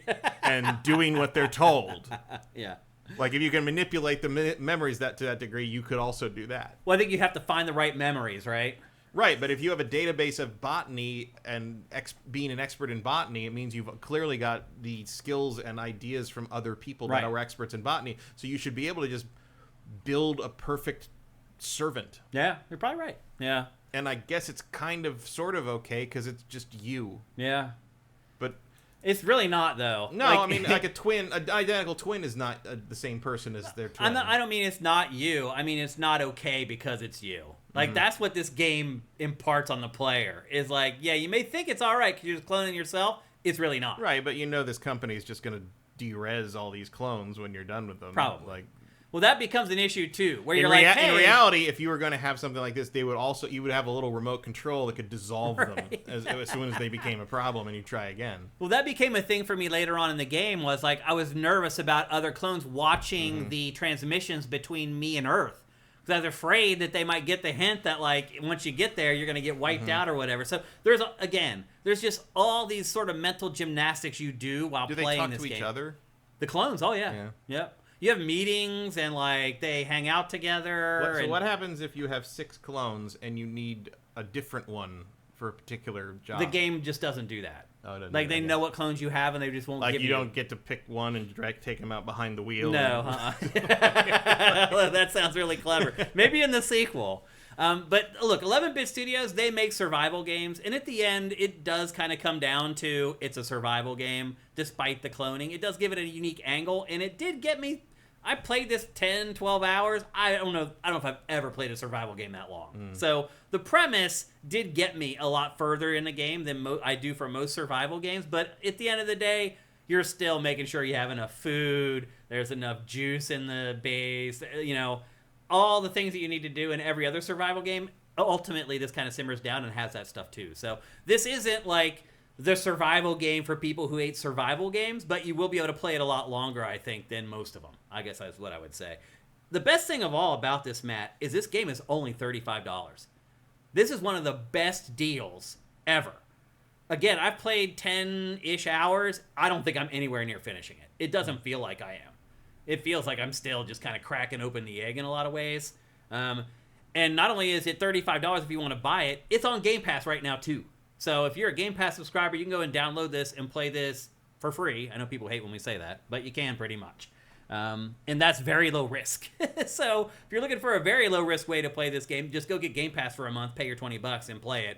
Again, I promise you, you have never played another game like this. They're just simply... Project Dolly. I get it. Yeah. Yeah, so I enjoyed this a lot more than I thought I would. It's called The Alters. It's available for PC, PlayStation 5, and Xbox Series. If you don't want to subscribe to Game Pass, again, you can get it for $35. I would buy this game for $35 all day, every day. I got my entertainment, my $35 of entertainment out of this at least 3 times over already. So just being able to play something so different that approaches plots in video games in such a different, unique way, I think it's worth investing in. So... and that investment can just cost you $20 if you get yourself Game Pass for a month. Or if you're on PC, you can get it for $11 a month, which is just crazy. That's like literally highway robbery, man. I don't know how Xbox rationalizes that price for PC Game Pass. Maybe just nobody's doing it yet. Like, maybe they just have really low numbers on PC Game Pass. I don't know. But yeah, there you go. That's The Alters. Again, available for PC, PS5, Xbox Series, and Game Pass. All right, next up. We're going to speak very briefly about Tony Hawk's Pro Skater 3 and 4. Also, a free demo of this out there. Did you get to play it at all? No, I didn't play that. The only retro thing I played this week was the Gex trilogy. No, did you really play that? Yeah. I like Gex 2. Really? I mean, it's not very good. Yeah. I have fond memories of Gex 2. Wow. Well, I didn't even think about playing those games. Like, I thought those were awful when I played them back in the day. I mean, the first one is. Yeah. Well, the first one's 2D. It's not even a 3D platformer. Yeah. Second one's was fine for what it was. How's the humor holding up? It doesn't. Yeah. Well, I mean, there's in the Steam discussion thing. It's just like, oh, I can't believe they didn't censor this because everything's not woke enough for people today. It's like, no. The problem is, I mean, there's some off-color jokes, but the problem isn't that. The problem is that like all the references are. they were old then. When they happened, yeah. Like, he's making jokes about fucking Fatty Arbuckle and all this shit. It's like, yeah, or like, note to self, don't drink the water in Jerry Garcia's house. And it's just like, yeah, nobody knows what that means anymore. He's dead. Jerry Garcia's been dead for like 12 years. Axe in the chest for Scatman Crothers. Like, I get it, but like, that was an old reference when the game came out. Yeah, that's crazy. Like Dana Gould, and the weirdest thing is that they didn't include the UK voiceover. Oh. So in the UK, Gex was voiced by a very proper older British gentleman. So try to imagine... No, the Geico Gecko is basically Gex. Sorta, but try to imagine the lines from Gex as that Dana Gould says, but delivered by a stage-trained British actor. It's way funnier. I bet it is. It's much better, and for some reason they just didn't include. Instead, they paid Dana Gould way too much money to do it instead. Well, no, Dana Gould was first. Oh, really? Yeah. Oh, so the localization in the UK did not use Dana Gould. They used because it was made in the US. Yeah, they used it's Crystal Dynamics. They used the UK. The UK just redid it. Interesting. And the UK version is way more entertaining. Wow. So unfortunately, these versions do not include the UK voiceover. Wow. Crazy. They should have. It's like the remaster. I mean, if you're gonna do this, this is the time. They tore the two and 3 down to the studs to rebuild them and make them play better. Yeah. And they do, but but damn, man, like different time. Trying to navigate these cramped little levels with such limited camera control, very hard, and B. The horizontal camera control is backwards, and you can't flip it. You can flip vertical, but you can't flip horizontal. So I keep turning the camera the wrong way. And every time you try to turn the camera and it hits a wall, it won't go through the wall, and it just goes woohoo, like it makes like a cuckoo noise. Yeah. You can't get. And I'm like, oh my god, I'm going to kill everyone who's involved. And he just, he says like 7 lines and every, over and over. It's just like slip of the tongue. It's like, oh my god, dude. He said it like 4 times in a row at one point. I'm just like, I'm gonna find. I can't believe you bought it. You knew it was bad before you got it. I like the second Gex. Okay. It's silly, but like, okay. I mean, it's better than Croc. Yeah, I agree with that. Well, let's talk about another throwback, which is Tony Hawk's Pro Skater 3 and 4. I didn't get the big version that comes with the inflatable Gex. I just got. You pulled yourself back from the brink. No, because you demanded it. The Ultimate Gex Collector's Edition. It's hilarious. So anyway, let's talk about Tony Hawk's Pro Skater 3 and 4. It's coming to everything. It launches on July 11th. Right now, there is a demo available on pretty much every platform. It has 2 different levels in it. And again, this combines 2 games that were really different. Vincent says they just put an update up today that does add the UK VO. Oh, so that's there cool. you go. All right, well done. I'm surprised Vincent knew that. I think he just Googles everything we say. I think you're to make maybe sure right. we're not wrong, maybe, or to assume we are wrong. Or he has it in like a transcript, just feeding into Google, and when we say something wrong, it sends up like a red flag. Yeah, Chat GPT just constantly goes bang, bang, bang. It's hilarious. Anyway. So here, the thing about this compilation is that Tony Hawk's Pro Skater 3 and 4 were 2 entirely different games. Tony Hawk's Pro Skater 3, while it was innovative because it added the revert and the manual so you could link tricks together, it still had the old structure where everything was just timed and there's just a bunch of cassette tapes and crap you have to collect and whatever. Tony Hawk's Pro Skater 4 was an open world game where you could take your time and complete missions however you wanted to. And so they had an issue when they decided to build these remasters. They're like, well, what do we do? Do we make them different like they used to be, or do we make them the same so people can go from one to the other and keep playing the same way? And they decided on the latter option. So what they've done is they have turned Tony Hawk's Pro Skater 4 into the early Tony Hawk games, where there are very specific things that you have to complete, and there's a timer there. And I'll just say, the one thing that they included from the 4th game, you can't tell. Like, it just works naturally, just like... if no one had told me that Tony Hawk's Pro Skater 4 was an open-world game, I never would have known playing this demo. So they have done a good job. And the other thing that they did is they made sure that the revert to manual, it works on both games. So that ability to link tricks works across both of them. I'm just going to say this. It took me 2 days of playing this game before I could record B-roll that I was happy showing somebody else. Like, the muscle memory took a long time to come back. Like, for me to get the revert manual down, it took the whole 2 days. And then once I finally got it, I got into the zone and I could do it. And I was like, okay, now I'm scoring decently. Then I went and popped around and started looking at YouTube at other people playing this game. Holy man. Holy freaking moly. There are people putting up like 118 million point combos in this demo already. I was hitting like 80, 90K, and I was like, yeah. Like, I had a good run. And I went and looked at everybody else, and I was like, I suck at this game compared to these people. But I did have fun with it. They have made a ton of changes to this. They've remastered all the levels from both games. Obviously rebuilt in 4K resolution. And the visuals, as you'll see in this B-roll, are just way better in general. There's no denying it. If you played either of these stages that are in this demo, then you'll be like, damn, okay, that's a big, big improvement. There are 3 brand new areas / parks in the game. I wasn't even aware of that until 2 days ago, I think. VGC posted a preview of this where they were lucky enough they got to actually go and play those 3 stages, and I didn't even know they were in there. And so they read it, or they wrote about it, and so that's how I knew about it. So there are 3 brand new parks in this game that weren't in the original games. They've completely expanded the creation mode, so create a park, create a skater. There's way more customization in that stuff than there were before. There's way more boards and other stuff in it as well. My guess is that eventually those will be things that you can pay for and you can buy. We'll see how that works out. There are new skaters. Jamie Foy, if you follow skateboarding, he's like one of the best skaters in the world right now. They had to include him for sure. Zion Wright has been added to the game. Yuto Origami has been added to the game. A lot of the Japanese skaters, who in all honesty have taken over the sport over the last 5 years, they've all been included. You have to. They are literally dominating skateboarding right now. It's crazy. Japan has taken over professional skateboarding. They are literally almost like robots how good they are. It's crazy. And they are represented in the game. They've been brought in as well, which, as it should be. They've added a bunch of new tricks because tons of new tricks have been invented since these games launched. I was actually shocked to realize how many tricks have been invented since these games came out, because I still follow skateboarding very closely and watch a lot of it. And people go bigger and crazier, and they do everything switch stance, but I haven't really noticed that many new tricks that have been invented. I was wrong. There have been a ton, and they're all been brought into this game. They've remixed the soundtrack, meaning they've taken some tracks out and added some new ones. Your mileage is going to vary on that. Like Del the Funky Homo Sapien, that track from Tony Hawk's Pro Skater 3, to me, was like the most memorable song in it. It looks like they've taken that out, but Ace of Spades is still in there. So Oh, yeah. of course it has to be. You gotta have Ace of Spades and you gotta have Police Truck. Those are my Tony Hawk requirements. I'm not sure Police Truck I don't think it is. That was more Tony Hawk 1. Yeah. But you're right. I am never going to play this. Dead so Kennedys that's a great song.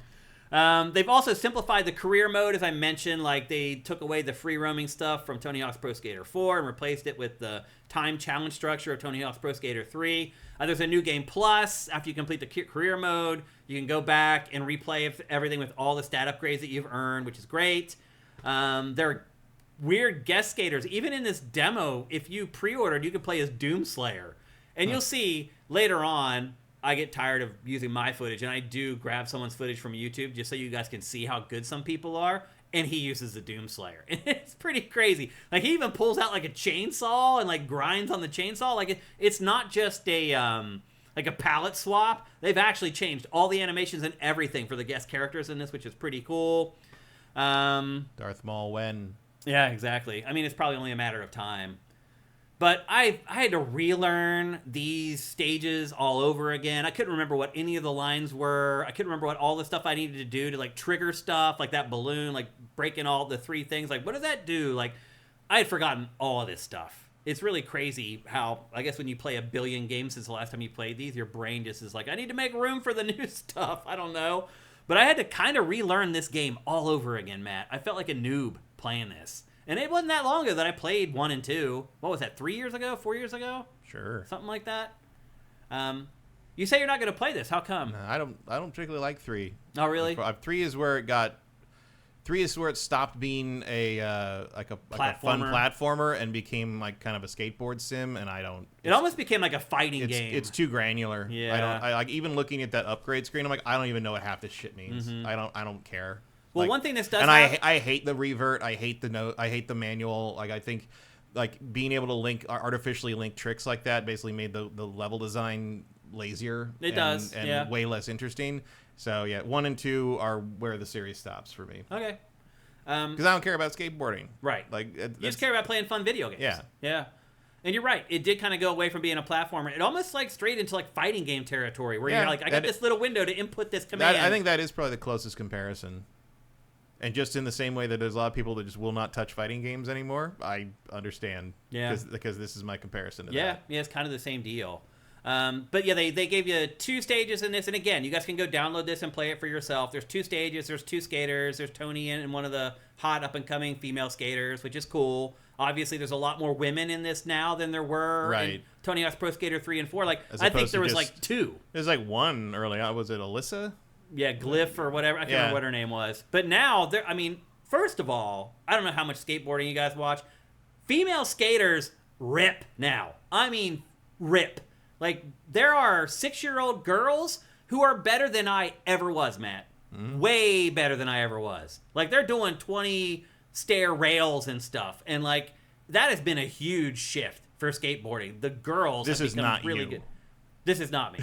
No. This is one of the experts. 59 million, 60 million. Watch this. It's insane. They play. This is like watching like Doom Eternal, where you watch someone play and you're like, how do they even do this? They're playing a different game from me. Watch this guy. It's insane how good this person is. And look how quickly he can do the revert manual. It literally is just like snap, snap, snap. It's insane. Look at this combo. It's still going 115 million. Anyway, this shows you what you can do with these games when you get really, really good at them and you really practice a lot. Like, that's why I had to put it in here, just to show you guys the possibilities of what you can do. Like, when you were just spending way too much time playing Tony Hawk's Pro Skater. And the funny part is, this is with Tony Hawk. He's not a great street skater in these games. He's better for vert. Imagine what this guy can do with the street skater in this game. Mind-blowing. Anyway, that's why I wanted to show it to you guys, because, damn. Dude's good. So anyway, that's our preview of Tony Hawk's Pro Skater 3 and 4. Again, you guys can all go download the demo for yourselves. It's available for every platform. Give it a go. It comes out on... You said July 11th earlier. I don't know if that was correct. Yep, my notes say July 11th. Yep. So it comes out July 11th, just a month ago, 3 weeks ago, before that comes out. We'll review that here on GameFace once it's ready and out there. But yeah, that's Tony Hawk's Pro Skater 3 plus 4. And I think that is, I don't know if it's 60 or 70, actually. I don't know. I don't either. I don't remember what 1 plus 2 was either, how much it costs. If anyone in chat knows, let me know and we'll make sure we get it out there. Because the one thing about our show is that like a lot of people only listen to it. And so you may show it on the screen and people may see it in the video, but I have to make sure I say everything. You guys may wonder why I say it's for PC, PlayStation 5, and Xbox Series. Because you guys can see it on the upper third, and it's redundant for you guys. But the vast majority of people who consume GameFace listen to it and do not watch it. So we got to make sure that we verbalize stuff and just don't show it on screen. So Vincent says it doesn't matter how much it costs, it'll be on Game Pass. Touche. Fair enough. But yeah, I mean, let's be honest, there's only 30-some million Game Pass subscribers. There's a lot more gamers out there that are interested in a Tony Hawk game. So some people do care how much it costs. So, all right. Let me look at my rundown here. According to the Game Awards, that means there's 120 million people that aren't subscribed to Game Pass. Okay, and we finished all our major topics for today, which means there's just one thing to do content-wise, and of course, it's the lightning round news roundup, where we go through a plethora of the biggest news stories from the week, and Matt gives us a minute or two on each one and provides us his insight. Matt, are you ready for the lightning round? Sure. Okay, let's see. First topic in the lightning round for today, for episode 438, is the Nintendo Switch has set pretty much every single sales record that there is. It is the best-selling console of all time. It is the fastest-selling console of all time. Fastest-selling Nintendo platform of all time. It set pretty much every record. Sold 3.5 million in 3 days. What does that tell you about the Switch 2, Matt? People want it. Basically, if Nintendo could make enough, they could get those numbers, was sort of what we'd said all along. And for those who were wondering if $450 was too much, the answer is no. Yeah. Not if you're a Nintendo Switch. Anyway, Yeah. I don't know for other handheld things. I will say this. So I've been keeping an eye on eBay for Switch 2, and Switch 2s are going for about $575 now. And you figure after tax, it was $500, and then after eBay fees, you're not making anything off of Switch 2 on eBay right now. No. So it's kind of at rock bottom. Like, I don't know if there is more demand than the supply can handle. No. I mean, they seem to have more or less met demand. It feels like it, yeah. And now the challenge for Nintendo is convincing people to keep upgrading. And how are you going to do that? You're going to have to do that with games. Well, part of it might just be, we'll see how the next wave sells. Because, I mean, why pay like $75 extra to some rando when you just wait and get it from an actual store? Right. Yeah. But anyway. Also, it's not like anyone's clamoring to play Mario Kart that badly. Right. Yeah. And after they've watched this episode of GameFace, they're definitely not gonna... But Switch 2, maybe you'll see it selling secondary market more closer to Christmas. Yeah. But I don't think there's any rush right now. Yeah, but Switch 2, by every metric you can measure, is a smashing success right now. We'll see if that can be sustained over time, if Nintendo can keep meeting demand with production. We've been seeing some other stuff about, that kind of shows Nintendo's hand that it had stockpiled a bunch of hardware in a warehouse somewhere for a while. We'll get to that in a minute. It's another topic in our lightning round. Next up in the lightning round, Matt, this week, Hideo Kojima said that when he focus tests his games, if people like something too much, he will go and change it so that more people do not like it. Is this a smart game development strategy, or is it stupid? Well, it certainly explains a few things about Death Stranding. It does. I don't know. It seems counterintuitive to me. I suppose I can't argue with the fact that he's, a luminary of his generation. But right. Is that what makes him who he is? No, I think that's mostly inertia at this point. Yeah. But remember, he has a lot of stupid ideas as well. Like, this is the man who wanted to have Metal Gear Solid 2. It cost $3, but if you died, the disc was useless and you had to go buy it again. Boktai. And Konami was like, no. Yeah. There was Boktai. He convinced him to do that. Yeah. He convinced him to put a light sensor in a cartridge so that people could go outside. Yeah, so you make him go kill outside. Vampires. Die-o! Die-o! But is this sort of part of his secret sauce? It makes his games quirky and unique and builds his fan base. The fact that he rejects things that people like too much. I guess. Yeah. I don't know. As James Cameron said about Alien 3, it's not how I would have done it. Yeah. I mean, it might be kind of what it is about him that creates that spark. Sort of. Shying away from things that are too mainstream. I mean, it explains a lot of things about Metal Gear Solid 3, too. A lot of everything he's worked on. Yeah. Oh, this works too well? Let me fix that. Let me fix that. Which, you know what? I'm surprised that there's more gunplay in the sequel. Because I guarantee that people are like, yeah, we need more, like, action in it's this. like, you feel like... I am a little surprised by it, because it feels like if people were criticizing it for being, like, a fetch quest, like, UPS simulator, that, like, Kojima's next move would be to make you pack the boxes individually. Not to add more action and make it fun. No, you don't get more action. There's like a detailed tape physics simulation now. Yep. So anyway, you didn't seal the box right and use the right styrofoam packing, so it's got damaged when you shifted it wrong on your back. Yeah. So maybe a glimpse into what makes Hideo Kojima click a little bit, maybe, and maybe why you always hear like light screaming coming from his development department. Right. You pass by his windows. Yep. Okay. Next up, some poor programmer who like got this one system just right, and all the playtesters loved it, and the Kojima's like, "Can you break that, please?" It's like, oh.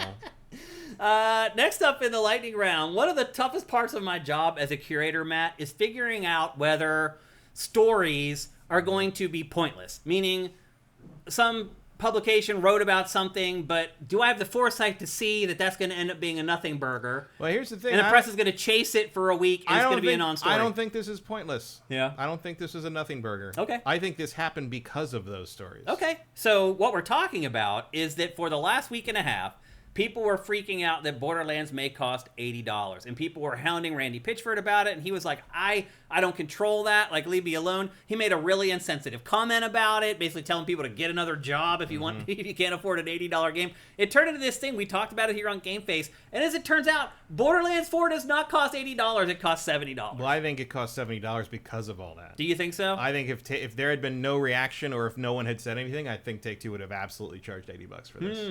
So you think this is a case where people got angry and got an uproar? And I will not give people credit for that very often. I don't think we actually matter that much to company, but I think this did. I think because actually the margin is so small and the cost is so minimal that to just not deal with the negative PR, I think Take-Two decided probably at Randy's prodding to keep it at 70. Yeah. I think that the furor over this kept this game from being $80.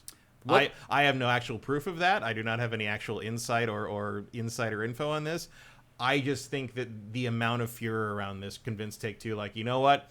If we're going to have to, like, face down the price increase on a game one day, let's not make it this one, because this one's not really worth that fight. My next question to you is, what does this mean, if anything, for Grand Theft Auto 6? Absolutely coming nothing. from the same publisher. Zero. Nothing. What do you think as far as the fans are concerned, though? Maybe now they're empowered and they're like, hey, if we do the same thing with GTA 6, maybe we can get the price of that down. No, you won't. Yeah. Because I will guarantee you a lot more people can walk away from Borderlands 4 than are going to be willing to walk away from GTA 6. Yep. Agreed. That's the difference. Yeah.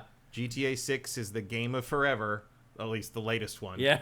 And Borderlands 4 is another Borderlands. Do you think maybe that makes GTA 6 $90 instead of $100 maybe?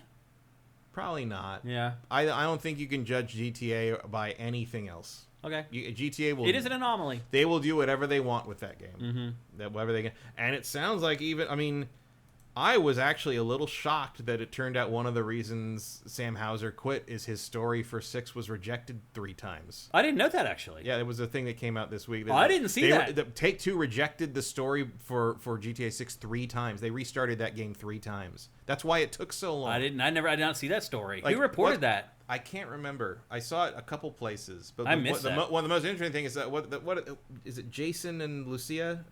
Is that them? Yeah. They didn't even come into it until the 2018 version of the game. I'm not surprised by that. And it was and if you read it, because I was most interested because the original pitch, they were talking about the original idea that was like in the 2016 range. It was the thing that was under full development was called America across America. It was the thing Pactor talked about. It was like you built a network across the whole country, and it was exactly what Pactor was talking about. So that was real. Like, he wasn't wrong. Oh, believe me, it was just, I know who his source was on that. It was legit. Yeah, it was just Take-Two shot it down. They changed it. Yeah.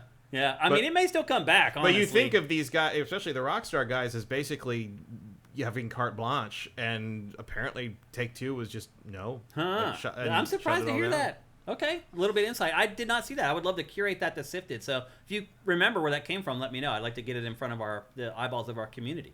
Okay, next up in the lightning round. So I mentioned earlier, I teased that there's another Switch story. Toon Medic asks, hey, Matt, did that pregnant woman decide to keep the baby at the end of that short? That is up to you. No, to decide. Yeah. Okay. That's why it ends there. You have to decide what happens next. Okay. It's ambiguity. That's how you know it's deep. Fire Native, thank you for Twitch Prime, brother. You snuck one in there. Next up in the bonus round, I teased another Switch 2 story, and here it is. People are discovering that their brand new Switch 2s, some of the Joy-Con have stick drift when they pull them out of the box. Now, Nintendo has said that it did not, what are they called, Hall effect sticks? The ones that you can replace easily and are resistant to drift. Nintendo said it could not use those sticks and make it work in handheld mode. And that's why it does not have Hall effect sticks.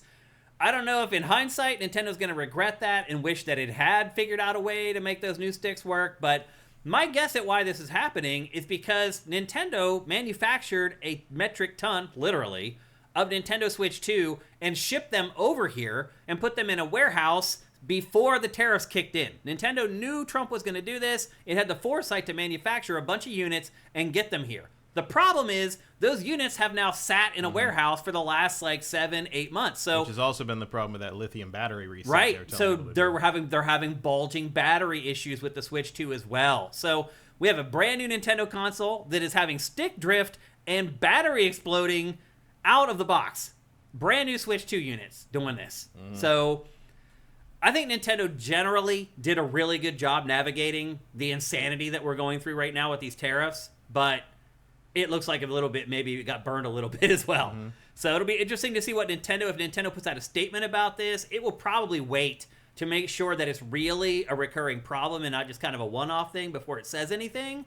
We'll see. But bottom line is, buying a new Switch 2 doesn't guarantee that thing's going to work the way it's supposed to out of the frickin' box. It's pretty insane. But as of right now, this is an isolated case. There's only been a handful of consoles that have done this. Chances are it's not going to happen to you, but it is a concern and something that Nintendo may or may not have to address in the future. Do you think it's a big deal, Matt? I don't, because I don't use them. Yeah. Have you even used your Joy-Con yet? I mean, I used them to set the system up. Yeah, because you had to. Yeah. And after it was all up and done, I put it in the dock and I turned the Pro Controller 2 on, and I have not touched this Joy-Cons up again. How do you like the Pro Controller 2? It's good. I mean, it's basically the same. Is it? It feels very much the same, which is good because it means there's no adjustment period. Right. I'm glad that the underside buttons are not automatically mapped to anything because I hit them by accident all the time, so I just don't use them for anything.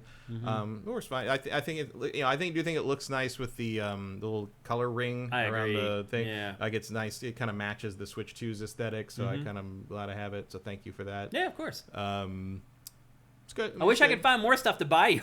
It's hard to find stuff to buy you, Kyle. It's really not. When stuff comes up, I am all over it. I am on it. I don't think it's a big deal either. I think this is an isolated case. I don't think Nintendo will address this at all.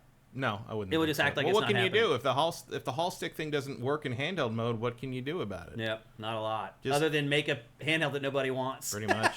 That's about it, sadly. Okay, next up in the lightning round. Matt, we're already starting to hear rumblings that Game Pass is going to go up in price again. It would be the third price increase in 3 years. So 3 years in a row that the price has been increased for Game Pass. It's currently at $20 per month. What price does it get to the point where people are like, it's not worth it? I don't know. I mean, honestly, as long as it costs less than one game per month, I think that's pretty good. Like a full price, like $60 game? Yeah. Like, I mean, I think that's a lot. Like that's a $600 a year commitment, probably. People have to really like your games for that. You better be. I mean, if you're gonna buy one game a month, that's still a good deal. It is. But like, I don't know. Like, it's hard to justify a subscription service that's in that range. It can't go much higher, I don't think, and not be like some kind of weird bougie thing that only elites have. Yeah. Or like, you know, like you gotta let people keep the games or something if they stop subscribing. Like you're kind of running into that Xbox 360 thing where like you gotta start thinking about maybe doing the free games every month again. Interesting. Coming full circle. Yeah. You may be right though. That might be a good way to get a better value for the deal for the That's money. not a bad idea, Matt, actually. Yeah, call me, Microsoft. They'll just take it. They won't call you. I posited this question to our audience, and it was kind of split down the middle. Half of the people who responded basically said, like, yeah, if it goes up $2 more, like, I'm canceling. Because there does get a point where you're like, it's very easy for these. Like, it happened for me with Netflix. There was just one day that I looked at the price of Netflix after it had gone up $1, $1.25, and I just looked at finally the price, and I was like, that's too much. Yeah, I dropped mine to the 1080p tier because like $17 is kind of okay. Which is still a lot. Yeah. Though. Yeah. So I got to that point with Netflix, and there's just something about the human condition where you get to a certain point, you're like, enough is enough. I'm done. Either you don't want to put your foot down, or you just don't think it's worth it anymore. And it feels like that extra $2 or $1 that they tack on is a breaking point for a lot of people. So they're struggling for it to grow right now. Yeah. That would not help. How about like a bare bones basic version that just gives me Microsoft's first party stuff? For like 10 a month or something. I'd do that. I would too. Or a tier that you only pay for games that have come out in the last 12 months or the last 18 months or the last 2 years or whatever, because it's like the back catalog has really no value for me. No. I've been playing these games all along. I don't want to go back and play them again. And I think the back catalog loses its value for a new subscriber pretty fast. It does. Because you look through all the stuff you haven't played yet, and you probably play it pretty early on in your subscription, and then you're sort of like just waiting for new stuff. Yep. So maybe you're right. The tier that you mentioned, and maybe another tier just to play the new stuff. Maybe that helps a little bit, but it does feel like this next price increase could be a breaking point for a lot of people. Especially because maybe you just take things off faster, other than your own first party stuff. Cycle stuff out faster. Probably don't have to pay as much for that. Right? Yeah, you're probably right. Because you have it for less amount of time. Yeah. It's more work on your part, but who cares? I don't care about how much work you have to do. Hire more people. Like your Microsoft, you can afford anything. Yeah. So, yeah. I don't know how y'all feel, but maybe if, down in the comments below, if you didn't reply to the story earlier on SIFTD, or if you're watching this on YouTube, let us know how you feel about it. If Game Pass goes up another $1 or $2. I never do that. Telling people to comment below. No. I just did, I think, for the first time. Okay. Next in the lightning round. So we mentioned earlier in the housekeeping that we got the first hints of the next Xbox today from Microsoft. And also, we got the first hints about PlayStation 6 from Sony this week as well. PlayStation announced that PlayStation 6 will focus on hardware and not the cloud. And they also took a shot at Nintendo by saying our games look great on a big screen. Ooh. And that is... So people asked Sony corporate if they considered Nintendo a competitor because Nintendo just launched the Switch 2. And PlayStation basically gave the kiddie line. Mm-hmm. Was like, nope, those games are for kiddies and our games are for adults and our games look good on a big TV and theirs doesn't, and just basically threw all kinds of shade at Nintendo. Yeah, well, it has been a while since Now You're Playing with Power was relevant as a slogan. Do you think this is the right move? I know you think it's the right move for you personally, but do you think it's the right move for PlayStation? Yeah, the cloud is pointless. Yeah. It's a silly thing. It never worked right. It never did what they said it was going to do. It still doesn't. So, yeah, just focus on the hardware. Yeah. Do you think that is a law of diminishing returns there? Do you think they'll sell as many PlayStation 6 as they do PS5? No idea. Yeah. I mean, I don't know why they've sold as many PS5s as they have at this point. Like, it's still going. They haven't sold that many, though. So just this week, Matt, they haven't set any new records, but they're still selling well. Oh, yeah. Just this week, though, finally, there were more people playing games on PlayStation 5 than PS4. This week. It took 5 years. Yeah, well, because of the cross-compatibility. There's no reason to upgrade. You're right. There's no reason to upgrade anymore. It's, so again... Unless you really care about performance. And I mean, that gap between PS5 Pro and PS6 is going to be really slight. Like... Yeah. It's also just interesting that they said that the PS6 is the focus now. Which is like, okay, so you're writing off the PS5. Like, we are not going to... Like, probably like... Hypersonic? What's the Intergalactic? Yeah. That's Intergalactic game? That's Naughty Dog's game, yeah. That game, like, obviously that's probably gonna be on 5 and 6. Yeah. But like, we're not like. It sounds like they're already writing this off. It sounds like the remainder of the PS5 might be that, like, that period of the end of the Switch's life where it's like, we're gonna get some remasters and a couple of things, but as far as the 800-pound gorillas, we're hanging on to those until the next system. It may be that way, honestly, that feels like a lost generation, but they're the leader. They're the leader still. That's what happens when you go all in on the game as a service thing. It is. It burned them bad. It burned their customers bad, but their customers are just like, whatever, it's okay. Yeah. It's like, wow, PlayStation figured out the Nintendo system. Yeah. Seriously. It's like no one cares that they fucked up. Yeah. Like, look, I'm happy to hear this about PlayStation 6 because I want to make sure I have at least one console that's a frickin' console in the future. But is it smart for PlayStation financially? Maybe for one more gen. I think it depends what it costs in the end. You're talking about a $1,000 game console. That's a different story, isn't it? PS5 Pro isn't flying off store $700. $700, and it's only $700. Yeah. So, yeah. I don't know. I mean, again, selfishly, I'm glad PlayStation's doing this. Is it the smartest thing financially? But you also have the question of like, okay, are we going to get a front-loaded bunch of cool exclusives and then nothing for the second half of the console's life like we just went through? And we didn't even get that much front-loaded, let's be honest. Like, the first couple years were good, but they weren't mind-blowing. No, and a lot of the stuff I think of as PS5 games were also on PS4. Yeah, and looked pretty damn good on a PS4 Pro with this checkerboard 4K. Yep. So anyway... I think everybody who's watching this, everyone on our stream, that's exactly what you wanted to hear. But I do wonder if financially it's the smartest thing for PlayStation to do. We will see. I mean, my guess is we don't have to worry about this for another 3 or 4 years anyway. They're going to get at least 3 years out of the PS5 Pro would be my guess. So we'll see. Next up on the lightning round. So we talked last week about the new Xbox handheld that Xbox partnered with Asus on. Put out the first trailer for that. Promptly 3 days later, it leaks out that Microsoft has canceled its internal handheld that it's been working on for a long time. Well, these two things were competing projects. Yeah, and I don't understand why Microsoft ever thought it was going to build its own anyway. Like, if you have this other partner that's already doing it, why? Yeah, this is so much less risk. Yeah, I mean, I'm sure they already spent a ton of R&D on their own handheld that they're going to have to write off or whatever, but I mean, once you realize someone else is making handhelds out there that was working with Windows and things like that, to me, that was a no-brainer. So, yep, the official Xbox handheld is canceled. All we're going to get now are these partnership handhelds with Asus and whoever else Microsoft decides to partner with maybe in the future. Are you cool with this?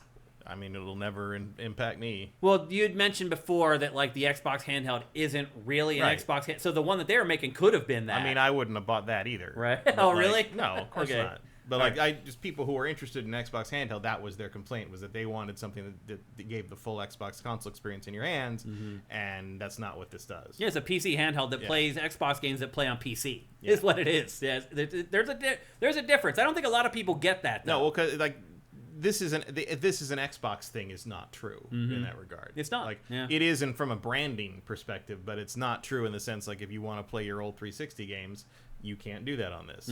You could, presumably, on their internal, Xbox handheld. Yeah. But obviously, I don't think the people who were demanding that are ubiquitous enough to warrant putting that version out. Yeah. Certainly not on top of this. This is a much safer move. Well, a lot of the verbiage in the announcement of the next Xbox console from this morning was almost identical to the verbiage in this. Yeah, that's what worries me. Windows machine that can work with every storefront, work with every service. If you're switching that to cloud for all the backwards compatibility Xbox stuff, we got That's a problem. It is. Yeah. So anyway, it looks like all we're gonna get is that partnership handheld that they're working on with Asus. Next up in the lightning round, we got an announcement yesterday. Silent Hill 1 is being remade by Bloober Team, the same studio that remade Silent Hill 2, and I think a lot of you guys bought that and played that and really liked it, and so this is probably good news. This is the most pointless trailer that has ever been released in the history of video game trailers, but this is what they put out for it. What do you think about a Silent Hill 1 remake, Matt? Great. It needs it. More than 2 did. Way more than 2 did, and 2 needed it bad as well. But 1 really needs it. Because 1 really was kind of like a proof of concept, we can make a survival horror game. Well, 1 was also the first survival horror game with a free moving camera. Right. It was a they did it in 3D, for a long time. Capcom was like, well, we can't do this otherwise. Yeah. And Konami was like, we will. Watch us. Yeah. So that was a revelation at the time. It was, Yeah, but again, it hasn't aged well because of that, because the PlayStation 1 is the PlayStation 1. And so, giving this the same treatment that 2 just got, fantastic. It's not even the tech, though, that holds that game back. I mean, the game itself is not great when you play it. Silent Hill 2, they figured it all out. They learned how to make the game with the first one. In the second one, they had all that covered. They could actually work on the content and making it fun and scary and interesting. Yeah. Well, and also I think the story in 1 is less interesting because it's so centered around the weird cult thing. Right. And 2 leans more into sort of a Lynchian psychological idea, and that is a far more compelling. I thought 2 was going to set the tone for the rest of the series, and each game would just be its own standalone thing about a different same town, but different people coming into the town and seeing what happened. And having their experiences in it. Yeah, because I don't find the whole Dahlia, whatever her name is, the cult people that are obsessed with Harry's daughter thing to be particularly interesting. Me either. Yeah. Heather's a good character in 3. I think 3's a great game, but that was plenty of the cult shit for me. And after that wraps everything up in 3, and I'm like, okay, cool, we can move forward into the more interesting sort of freeform, what is this town and what does it do to different people thing. And then they just started smearing shit on the walls for the next 20 years, and that was the end of Silent Hill. I mean, this you're not Homecoming and Downpour are not really too far off that idea from what I would think of, but they were just such terrible everything. Yeah. I don't know. Like the Silent Hill is 1, 2, and 3, and the rest After of it that, can kind of go. All bets are off. Can kind of go jump in that lake that you have to walk around all the time. Yeah. Jump in the lake with James's car. Okay, next up in the lightning round. So we're all over the Outer Worlds 2. It was one of the big games from Microsoft's Xbox showcase for not E3 2025. Matt and I were both impressed with it. Got some interesting news about the Outer Worlds 2 this week. If you're interested in buying the physical version of this game, you're only going to be able to buy it for PlayStation 5.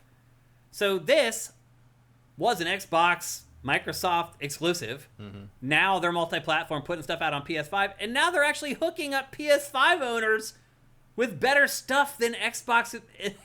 Well, that's probably, I imagine it's more of a requirement of putting something on PS5. Really? I imagine Sony requires you to put a physical version of something out. That's for possible, something actually. Of this nature. Yeah, it could be. I don't find this to be particularly noteworthy. I mean, it's noteworthy in the sense that it doesn't happen on consoles much, but it's like, there's been no PC physical version of anything for how long? Yeah. Like, this is just consoles catching up to the rest of the world. Well, I think it's just more the idea that they're owned by Microsoft and Xbox, and you can't get the an Xbox physical version. It's a little weird.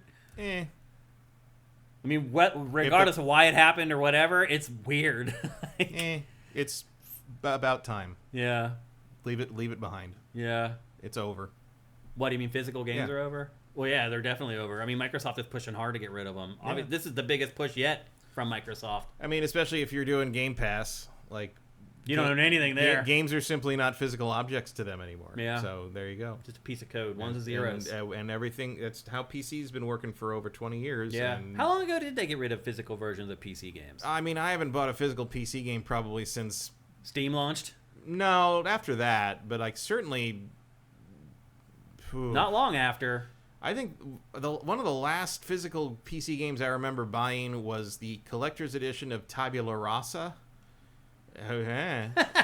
On the way to Benson's Bad Movie Night around like circa 2007. Oh. I have XCOM, a physical PC version of XCOM. Wow. I think that's the last one that I have. Or like maybe Path of Neo whenever that came out. Yeah, like maybe. I mean, I did. At a certain point, it's being okay. I stick a disc in here and I install it, and then I never need the disc. Yeah, again. it's like then it's just taking up space. Yeah. I do still have a binder of PC's games on disc from back in the day. With the codes in it. Well, yeah, PC games on disc from back in the day that they never released a digital version of. Right. Yeah. There's a handful of those. Yeah, there's not many, but there's some. Yeah. But anything that I had a digital copy of, I got rid of long ago. Yeah. It's fine. I promise, it's fine.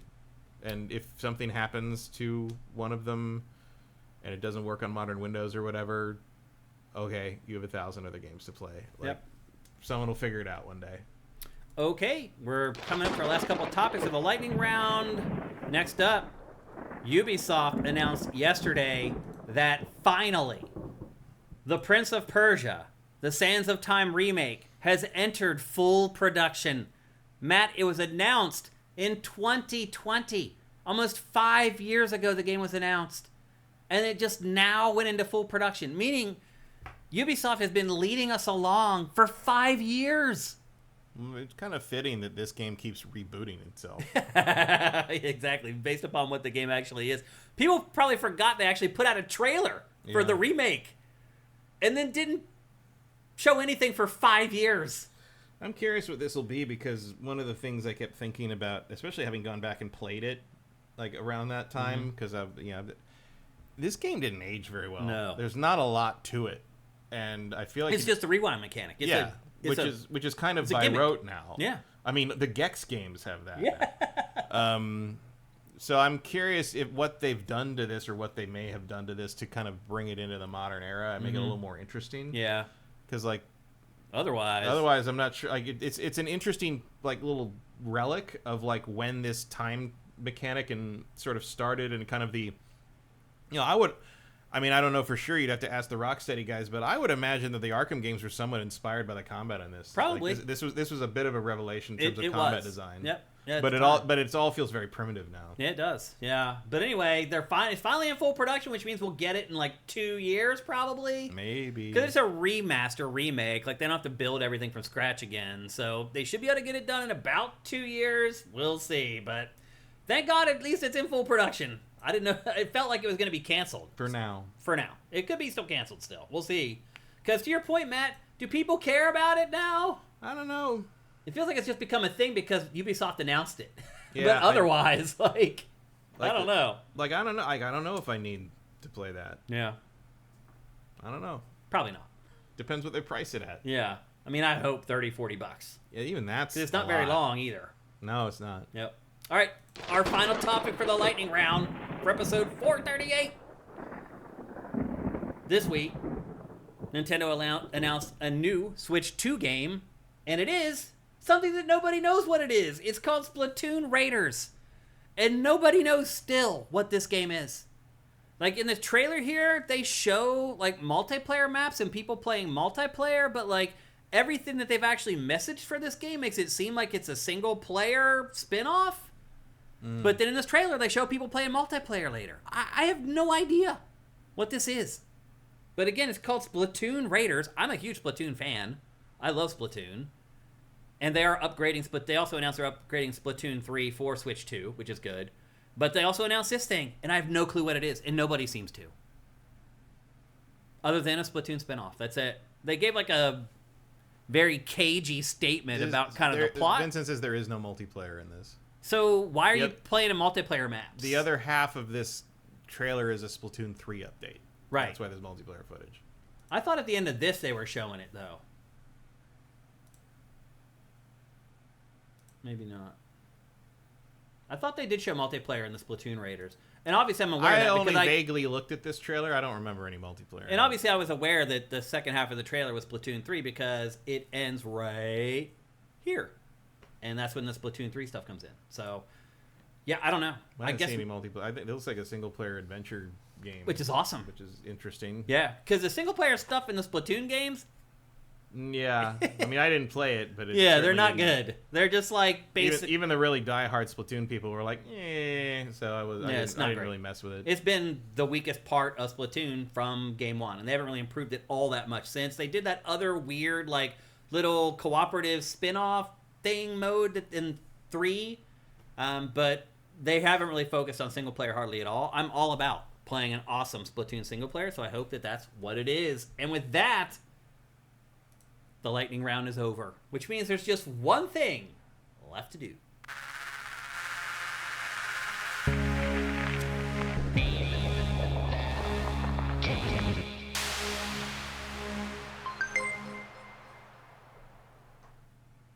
That's right. It's time for Name That Game Tune, brought to you by Soundwizardry.com, the wizards of audio, who can make anything that you're working on, any project that you're working on, any audio that you have, sound better. Make music to your ears.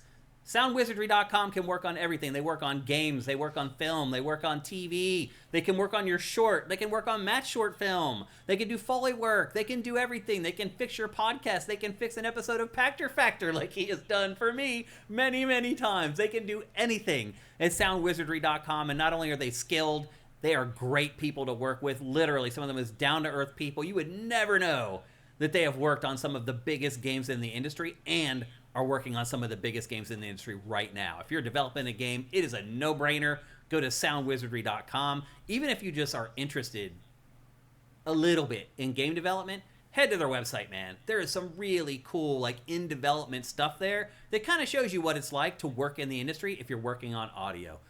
Hook it up with soundwizardry.com. I promise you, you won't be disappointed. And the coolest thing of all is they let us play this cool little game called Name That Game Tune, where I play 5 audio samples from a video game, and you try to guess the name of the game before this dude right here. He's on a tear. He's literally winning at least 1 out of every 2, it feels like, at this point.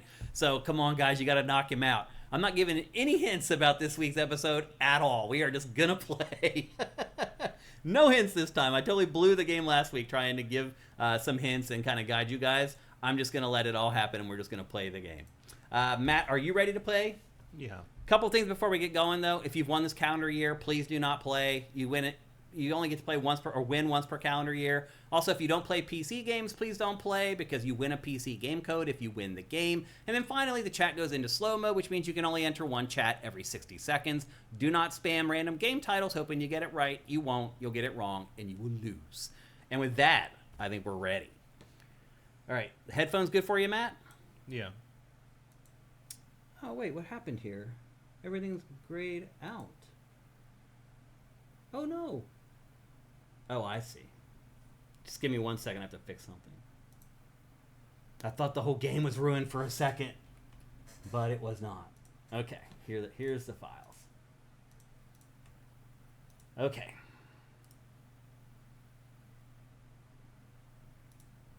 All right. Here comes the very first sample in 3, 2, 1.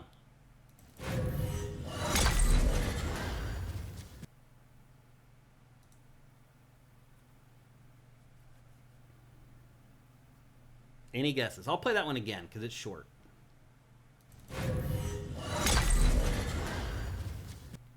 Final Fantasy, is that 16? No. Expedition 33? No. Assassin's Creed 2007? No. Doom Eternal? No. Transformers War of Cybertron? No. Horizon Forbidden West? Nope. Dishonored, Death of the Outsider? No. You really got specific there, JJ. Dragon Age Origins, no. Recore, no. You really pulled that one out, Zet Saber. Doom 2016, no. Final Fantasy 14, no. NFL Blitz, no. Balatro, no. Prince of Persia: The Lost Crown, nope. Marvel Rivals, not that either. No guesses, Matt, on that first one? No. Gears of War, no. That would be very clever of me, wouldn't it? But no, that's not it. Any more guesses before we move on to the second one? Going once? Going twice? Sold. All right, here's the second one. In 3, 2, 1.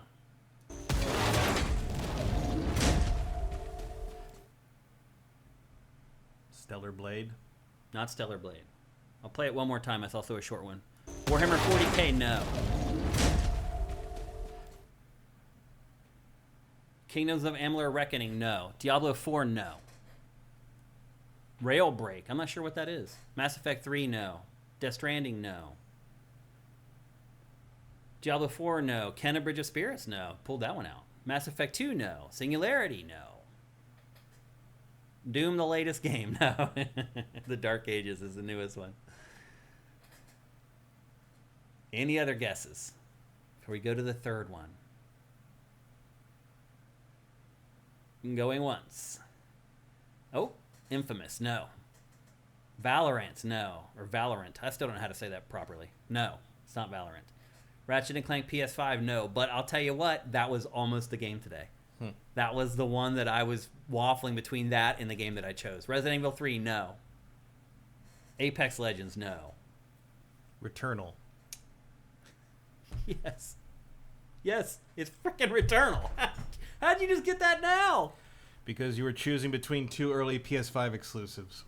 But I wasn't, though. Returnal and Ratchet & Clank. No, but I wasn't, though. Yeah, you were. No, that doesn't mean that at all. That's what I inferred. That's insane that you got it from that. Yeah. Because that's not what I was saying at all. Because you would have been looking at two similar era things from the same system. No, they're not by era at all. They're in alphabetical order. Okay, well, that works too. That's hilarious. Oh my God. You should have taken credit for what I thought you did, because that would be way cleverer than just going down an alphabetical list, but okay. Well, I'm just explaining why your logic didn't apply at all, but it still worked. It's insane. Matt, you're crazy, dude. That is just freaking bonkers. I'll give you an applause for that one. Holy moly. You are a machine at this now. We did Returnal before with the screenshots. That's why. Yeah. Okay. Because the last screenshot that I used showed the little bullets. Remember? Right. Yeah. The classic. I forgot the name of the developer. They always do the bullet Housemarque. Housemarque. They do have all the bullet hell stuff. Yeah. Here's the 4 sample. Helios, And that one, she actually talks. I was like, y'all gotta get this one. I'm like, I'm gonna let her talk. And then here's the last one. And the last one just has the sound of bullet hell, which people would have done. Dang, Matt, you're just too damn good. It's amazing. I definitely did not help Matt. I never help Matt. I want you guys to win.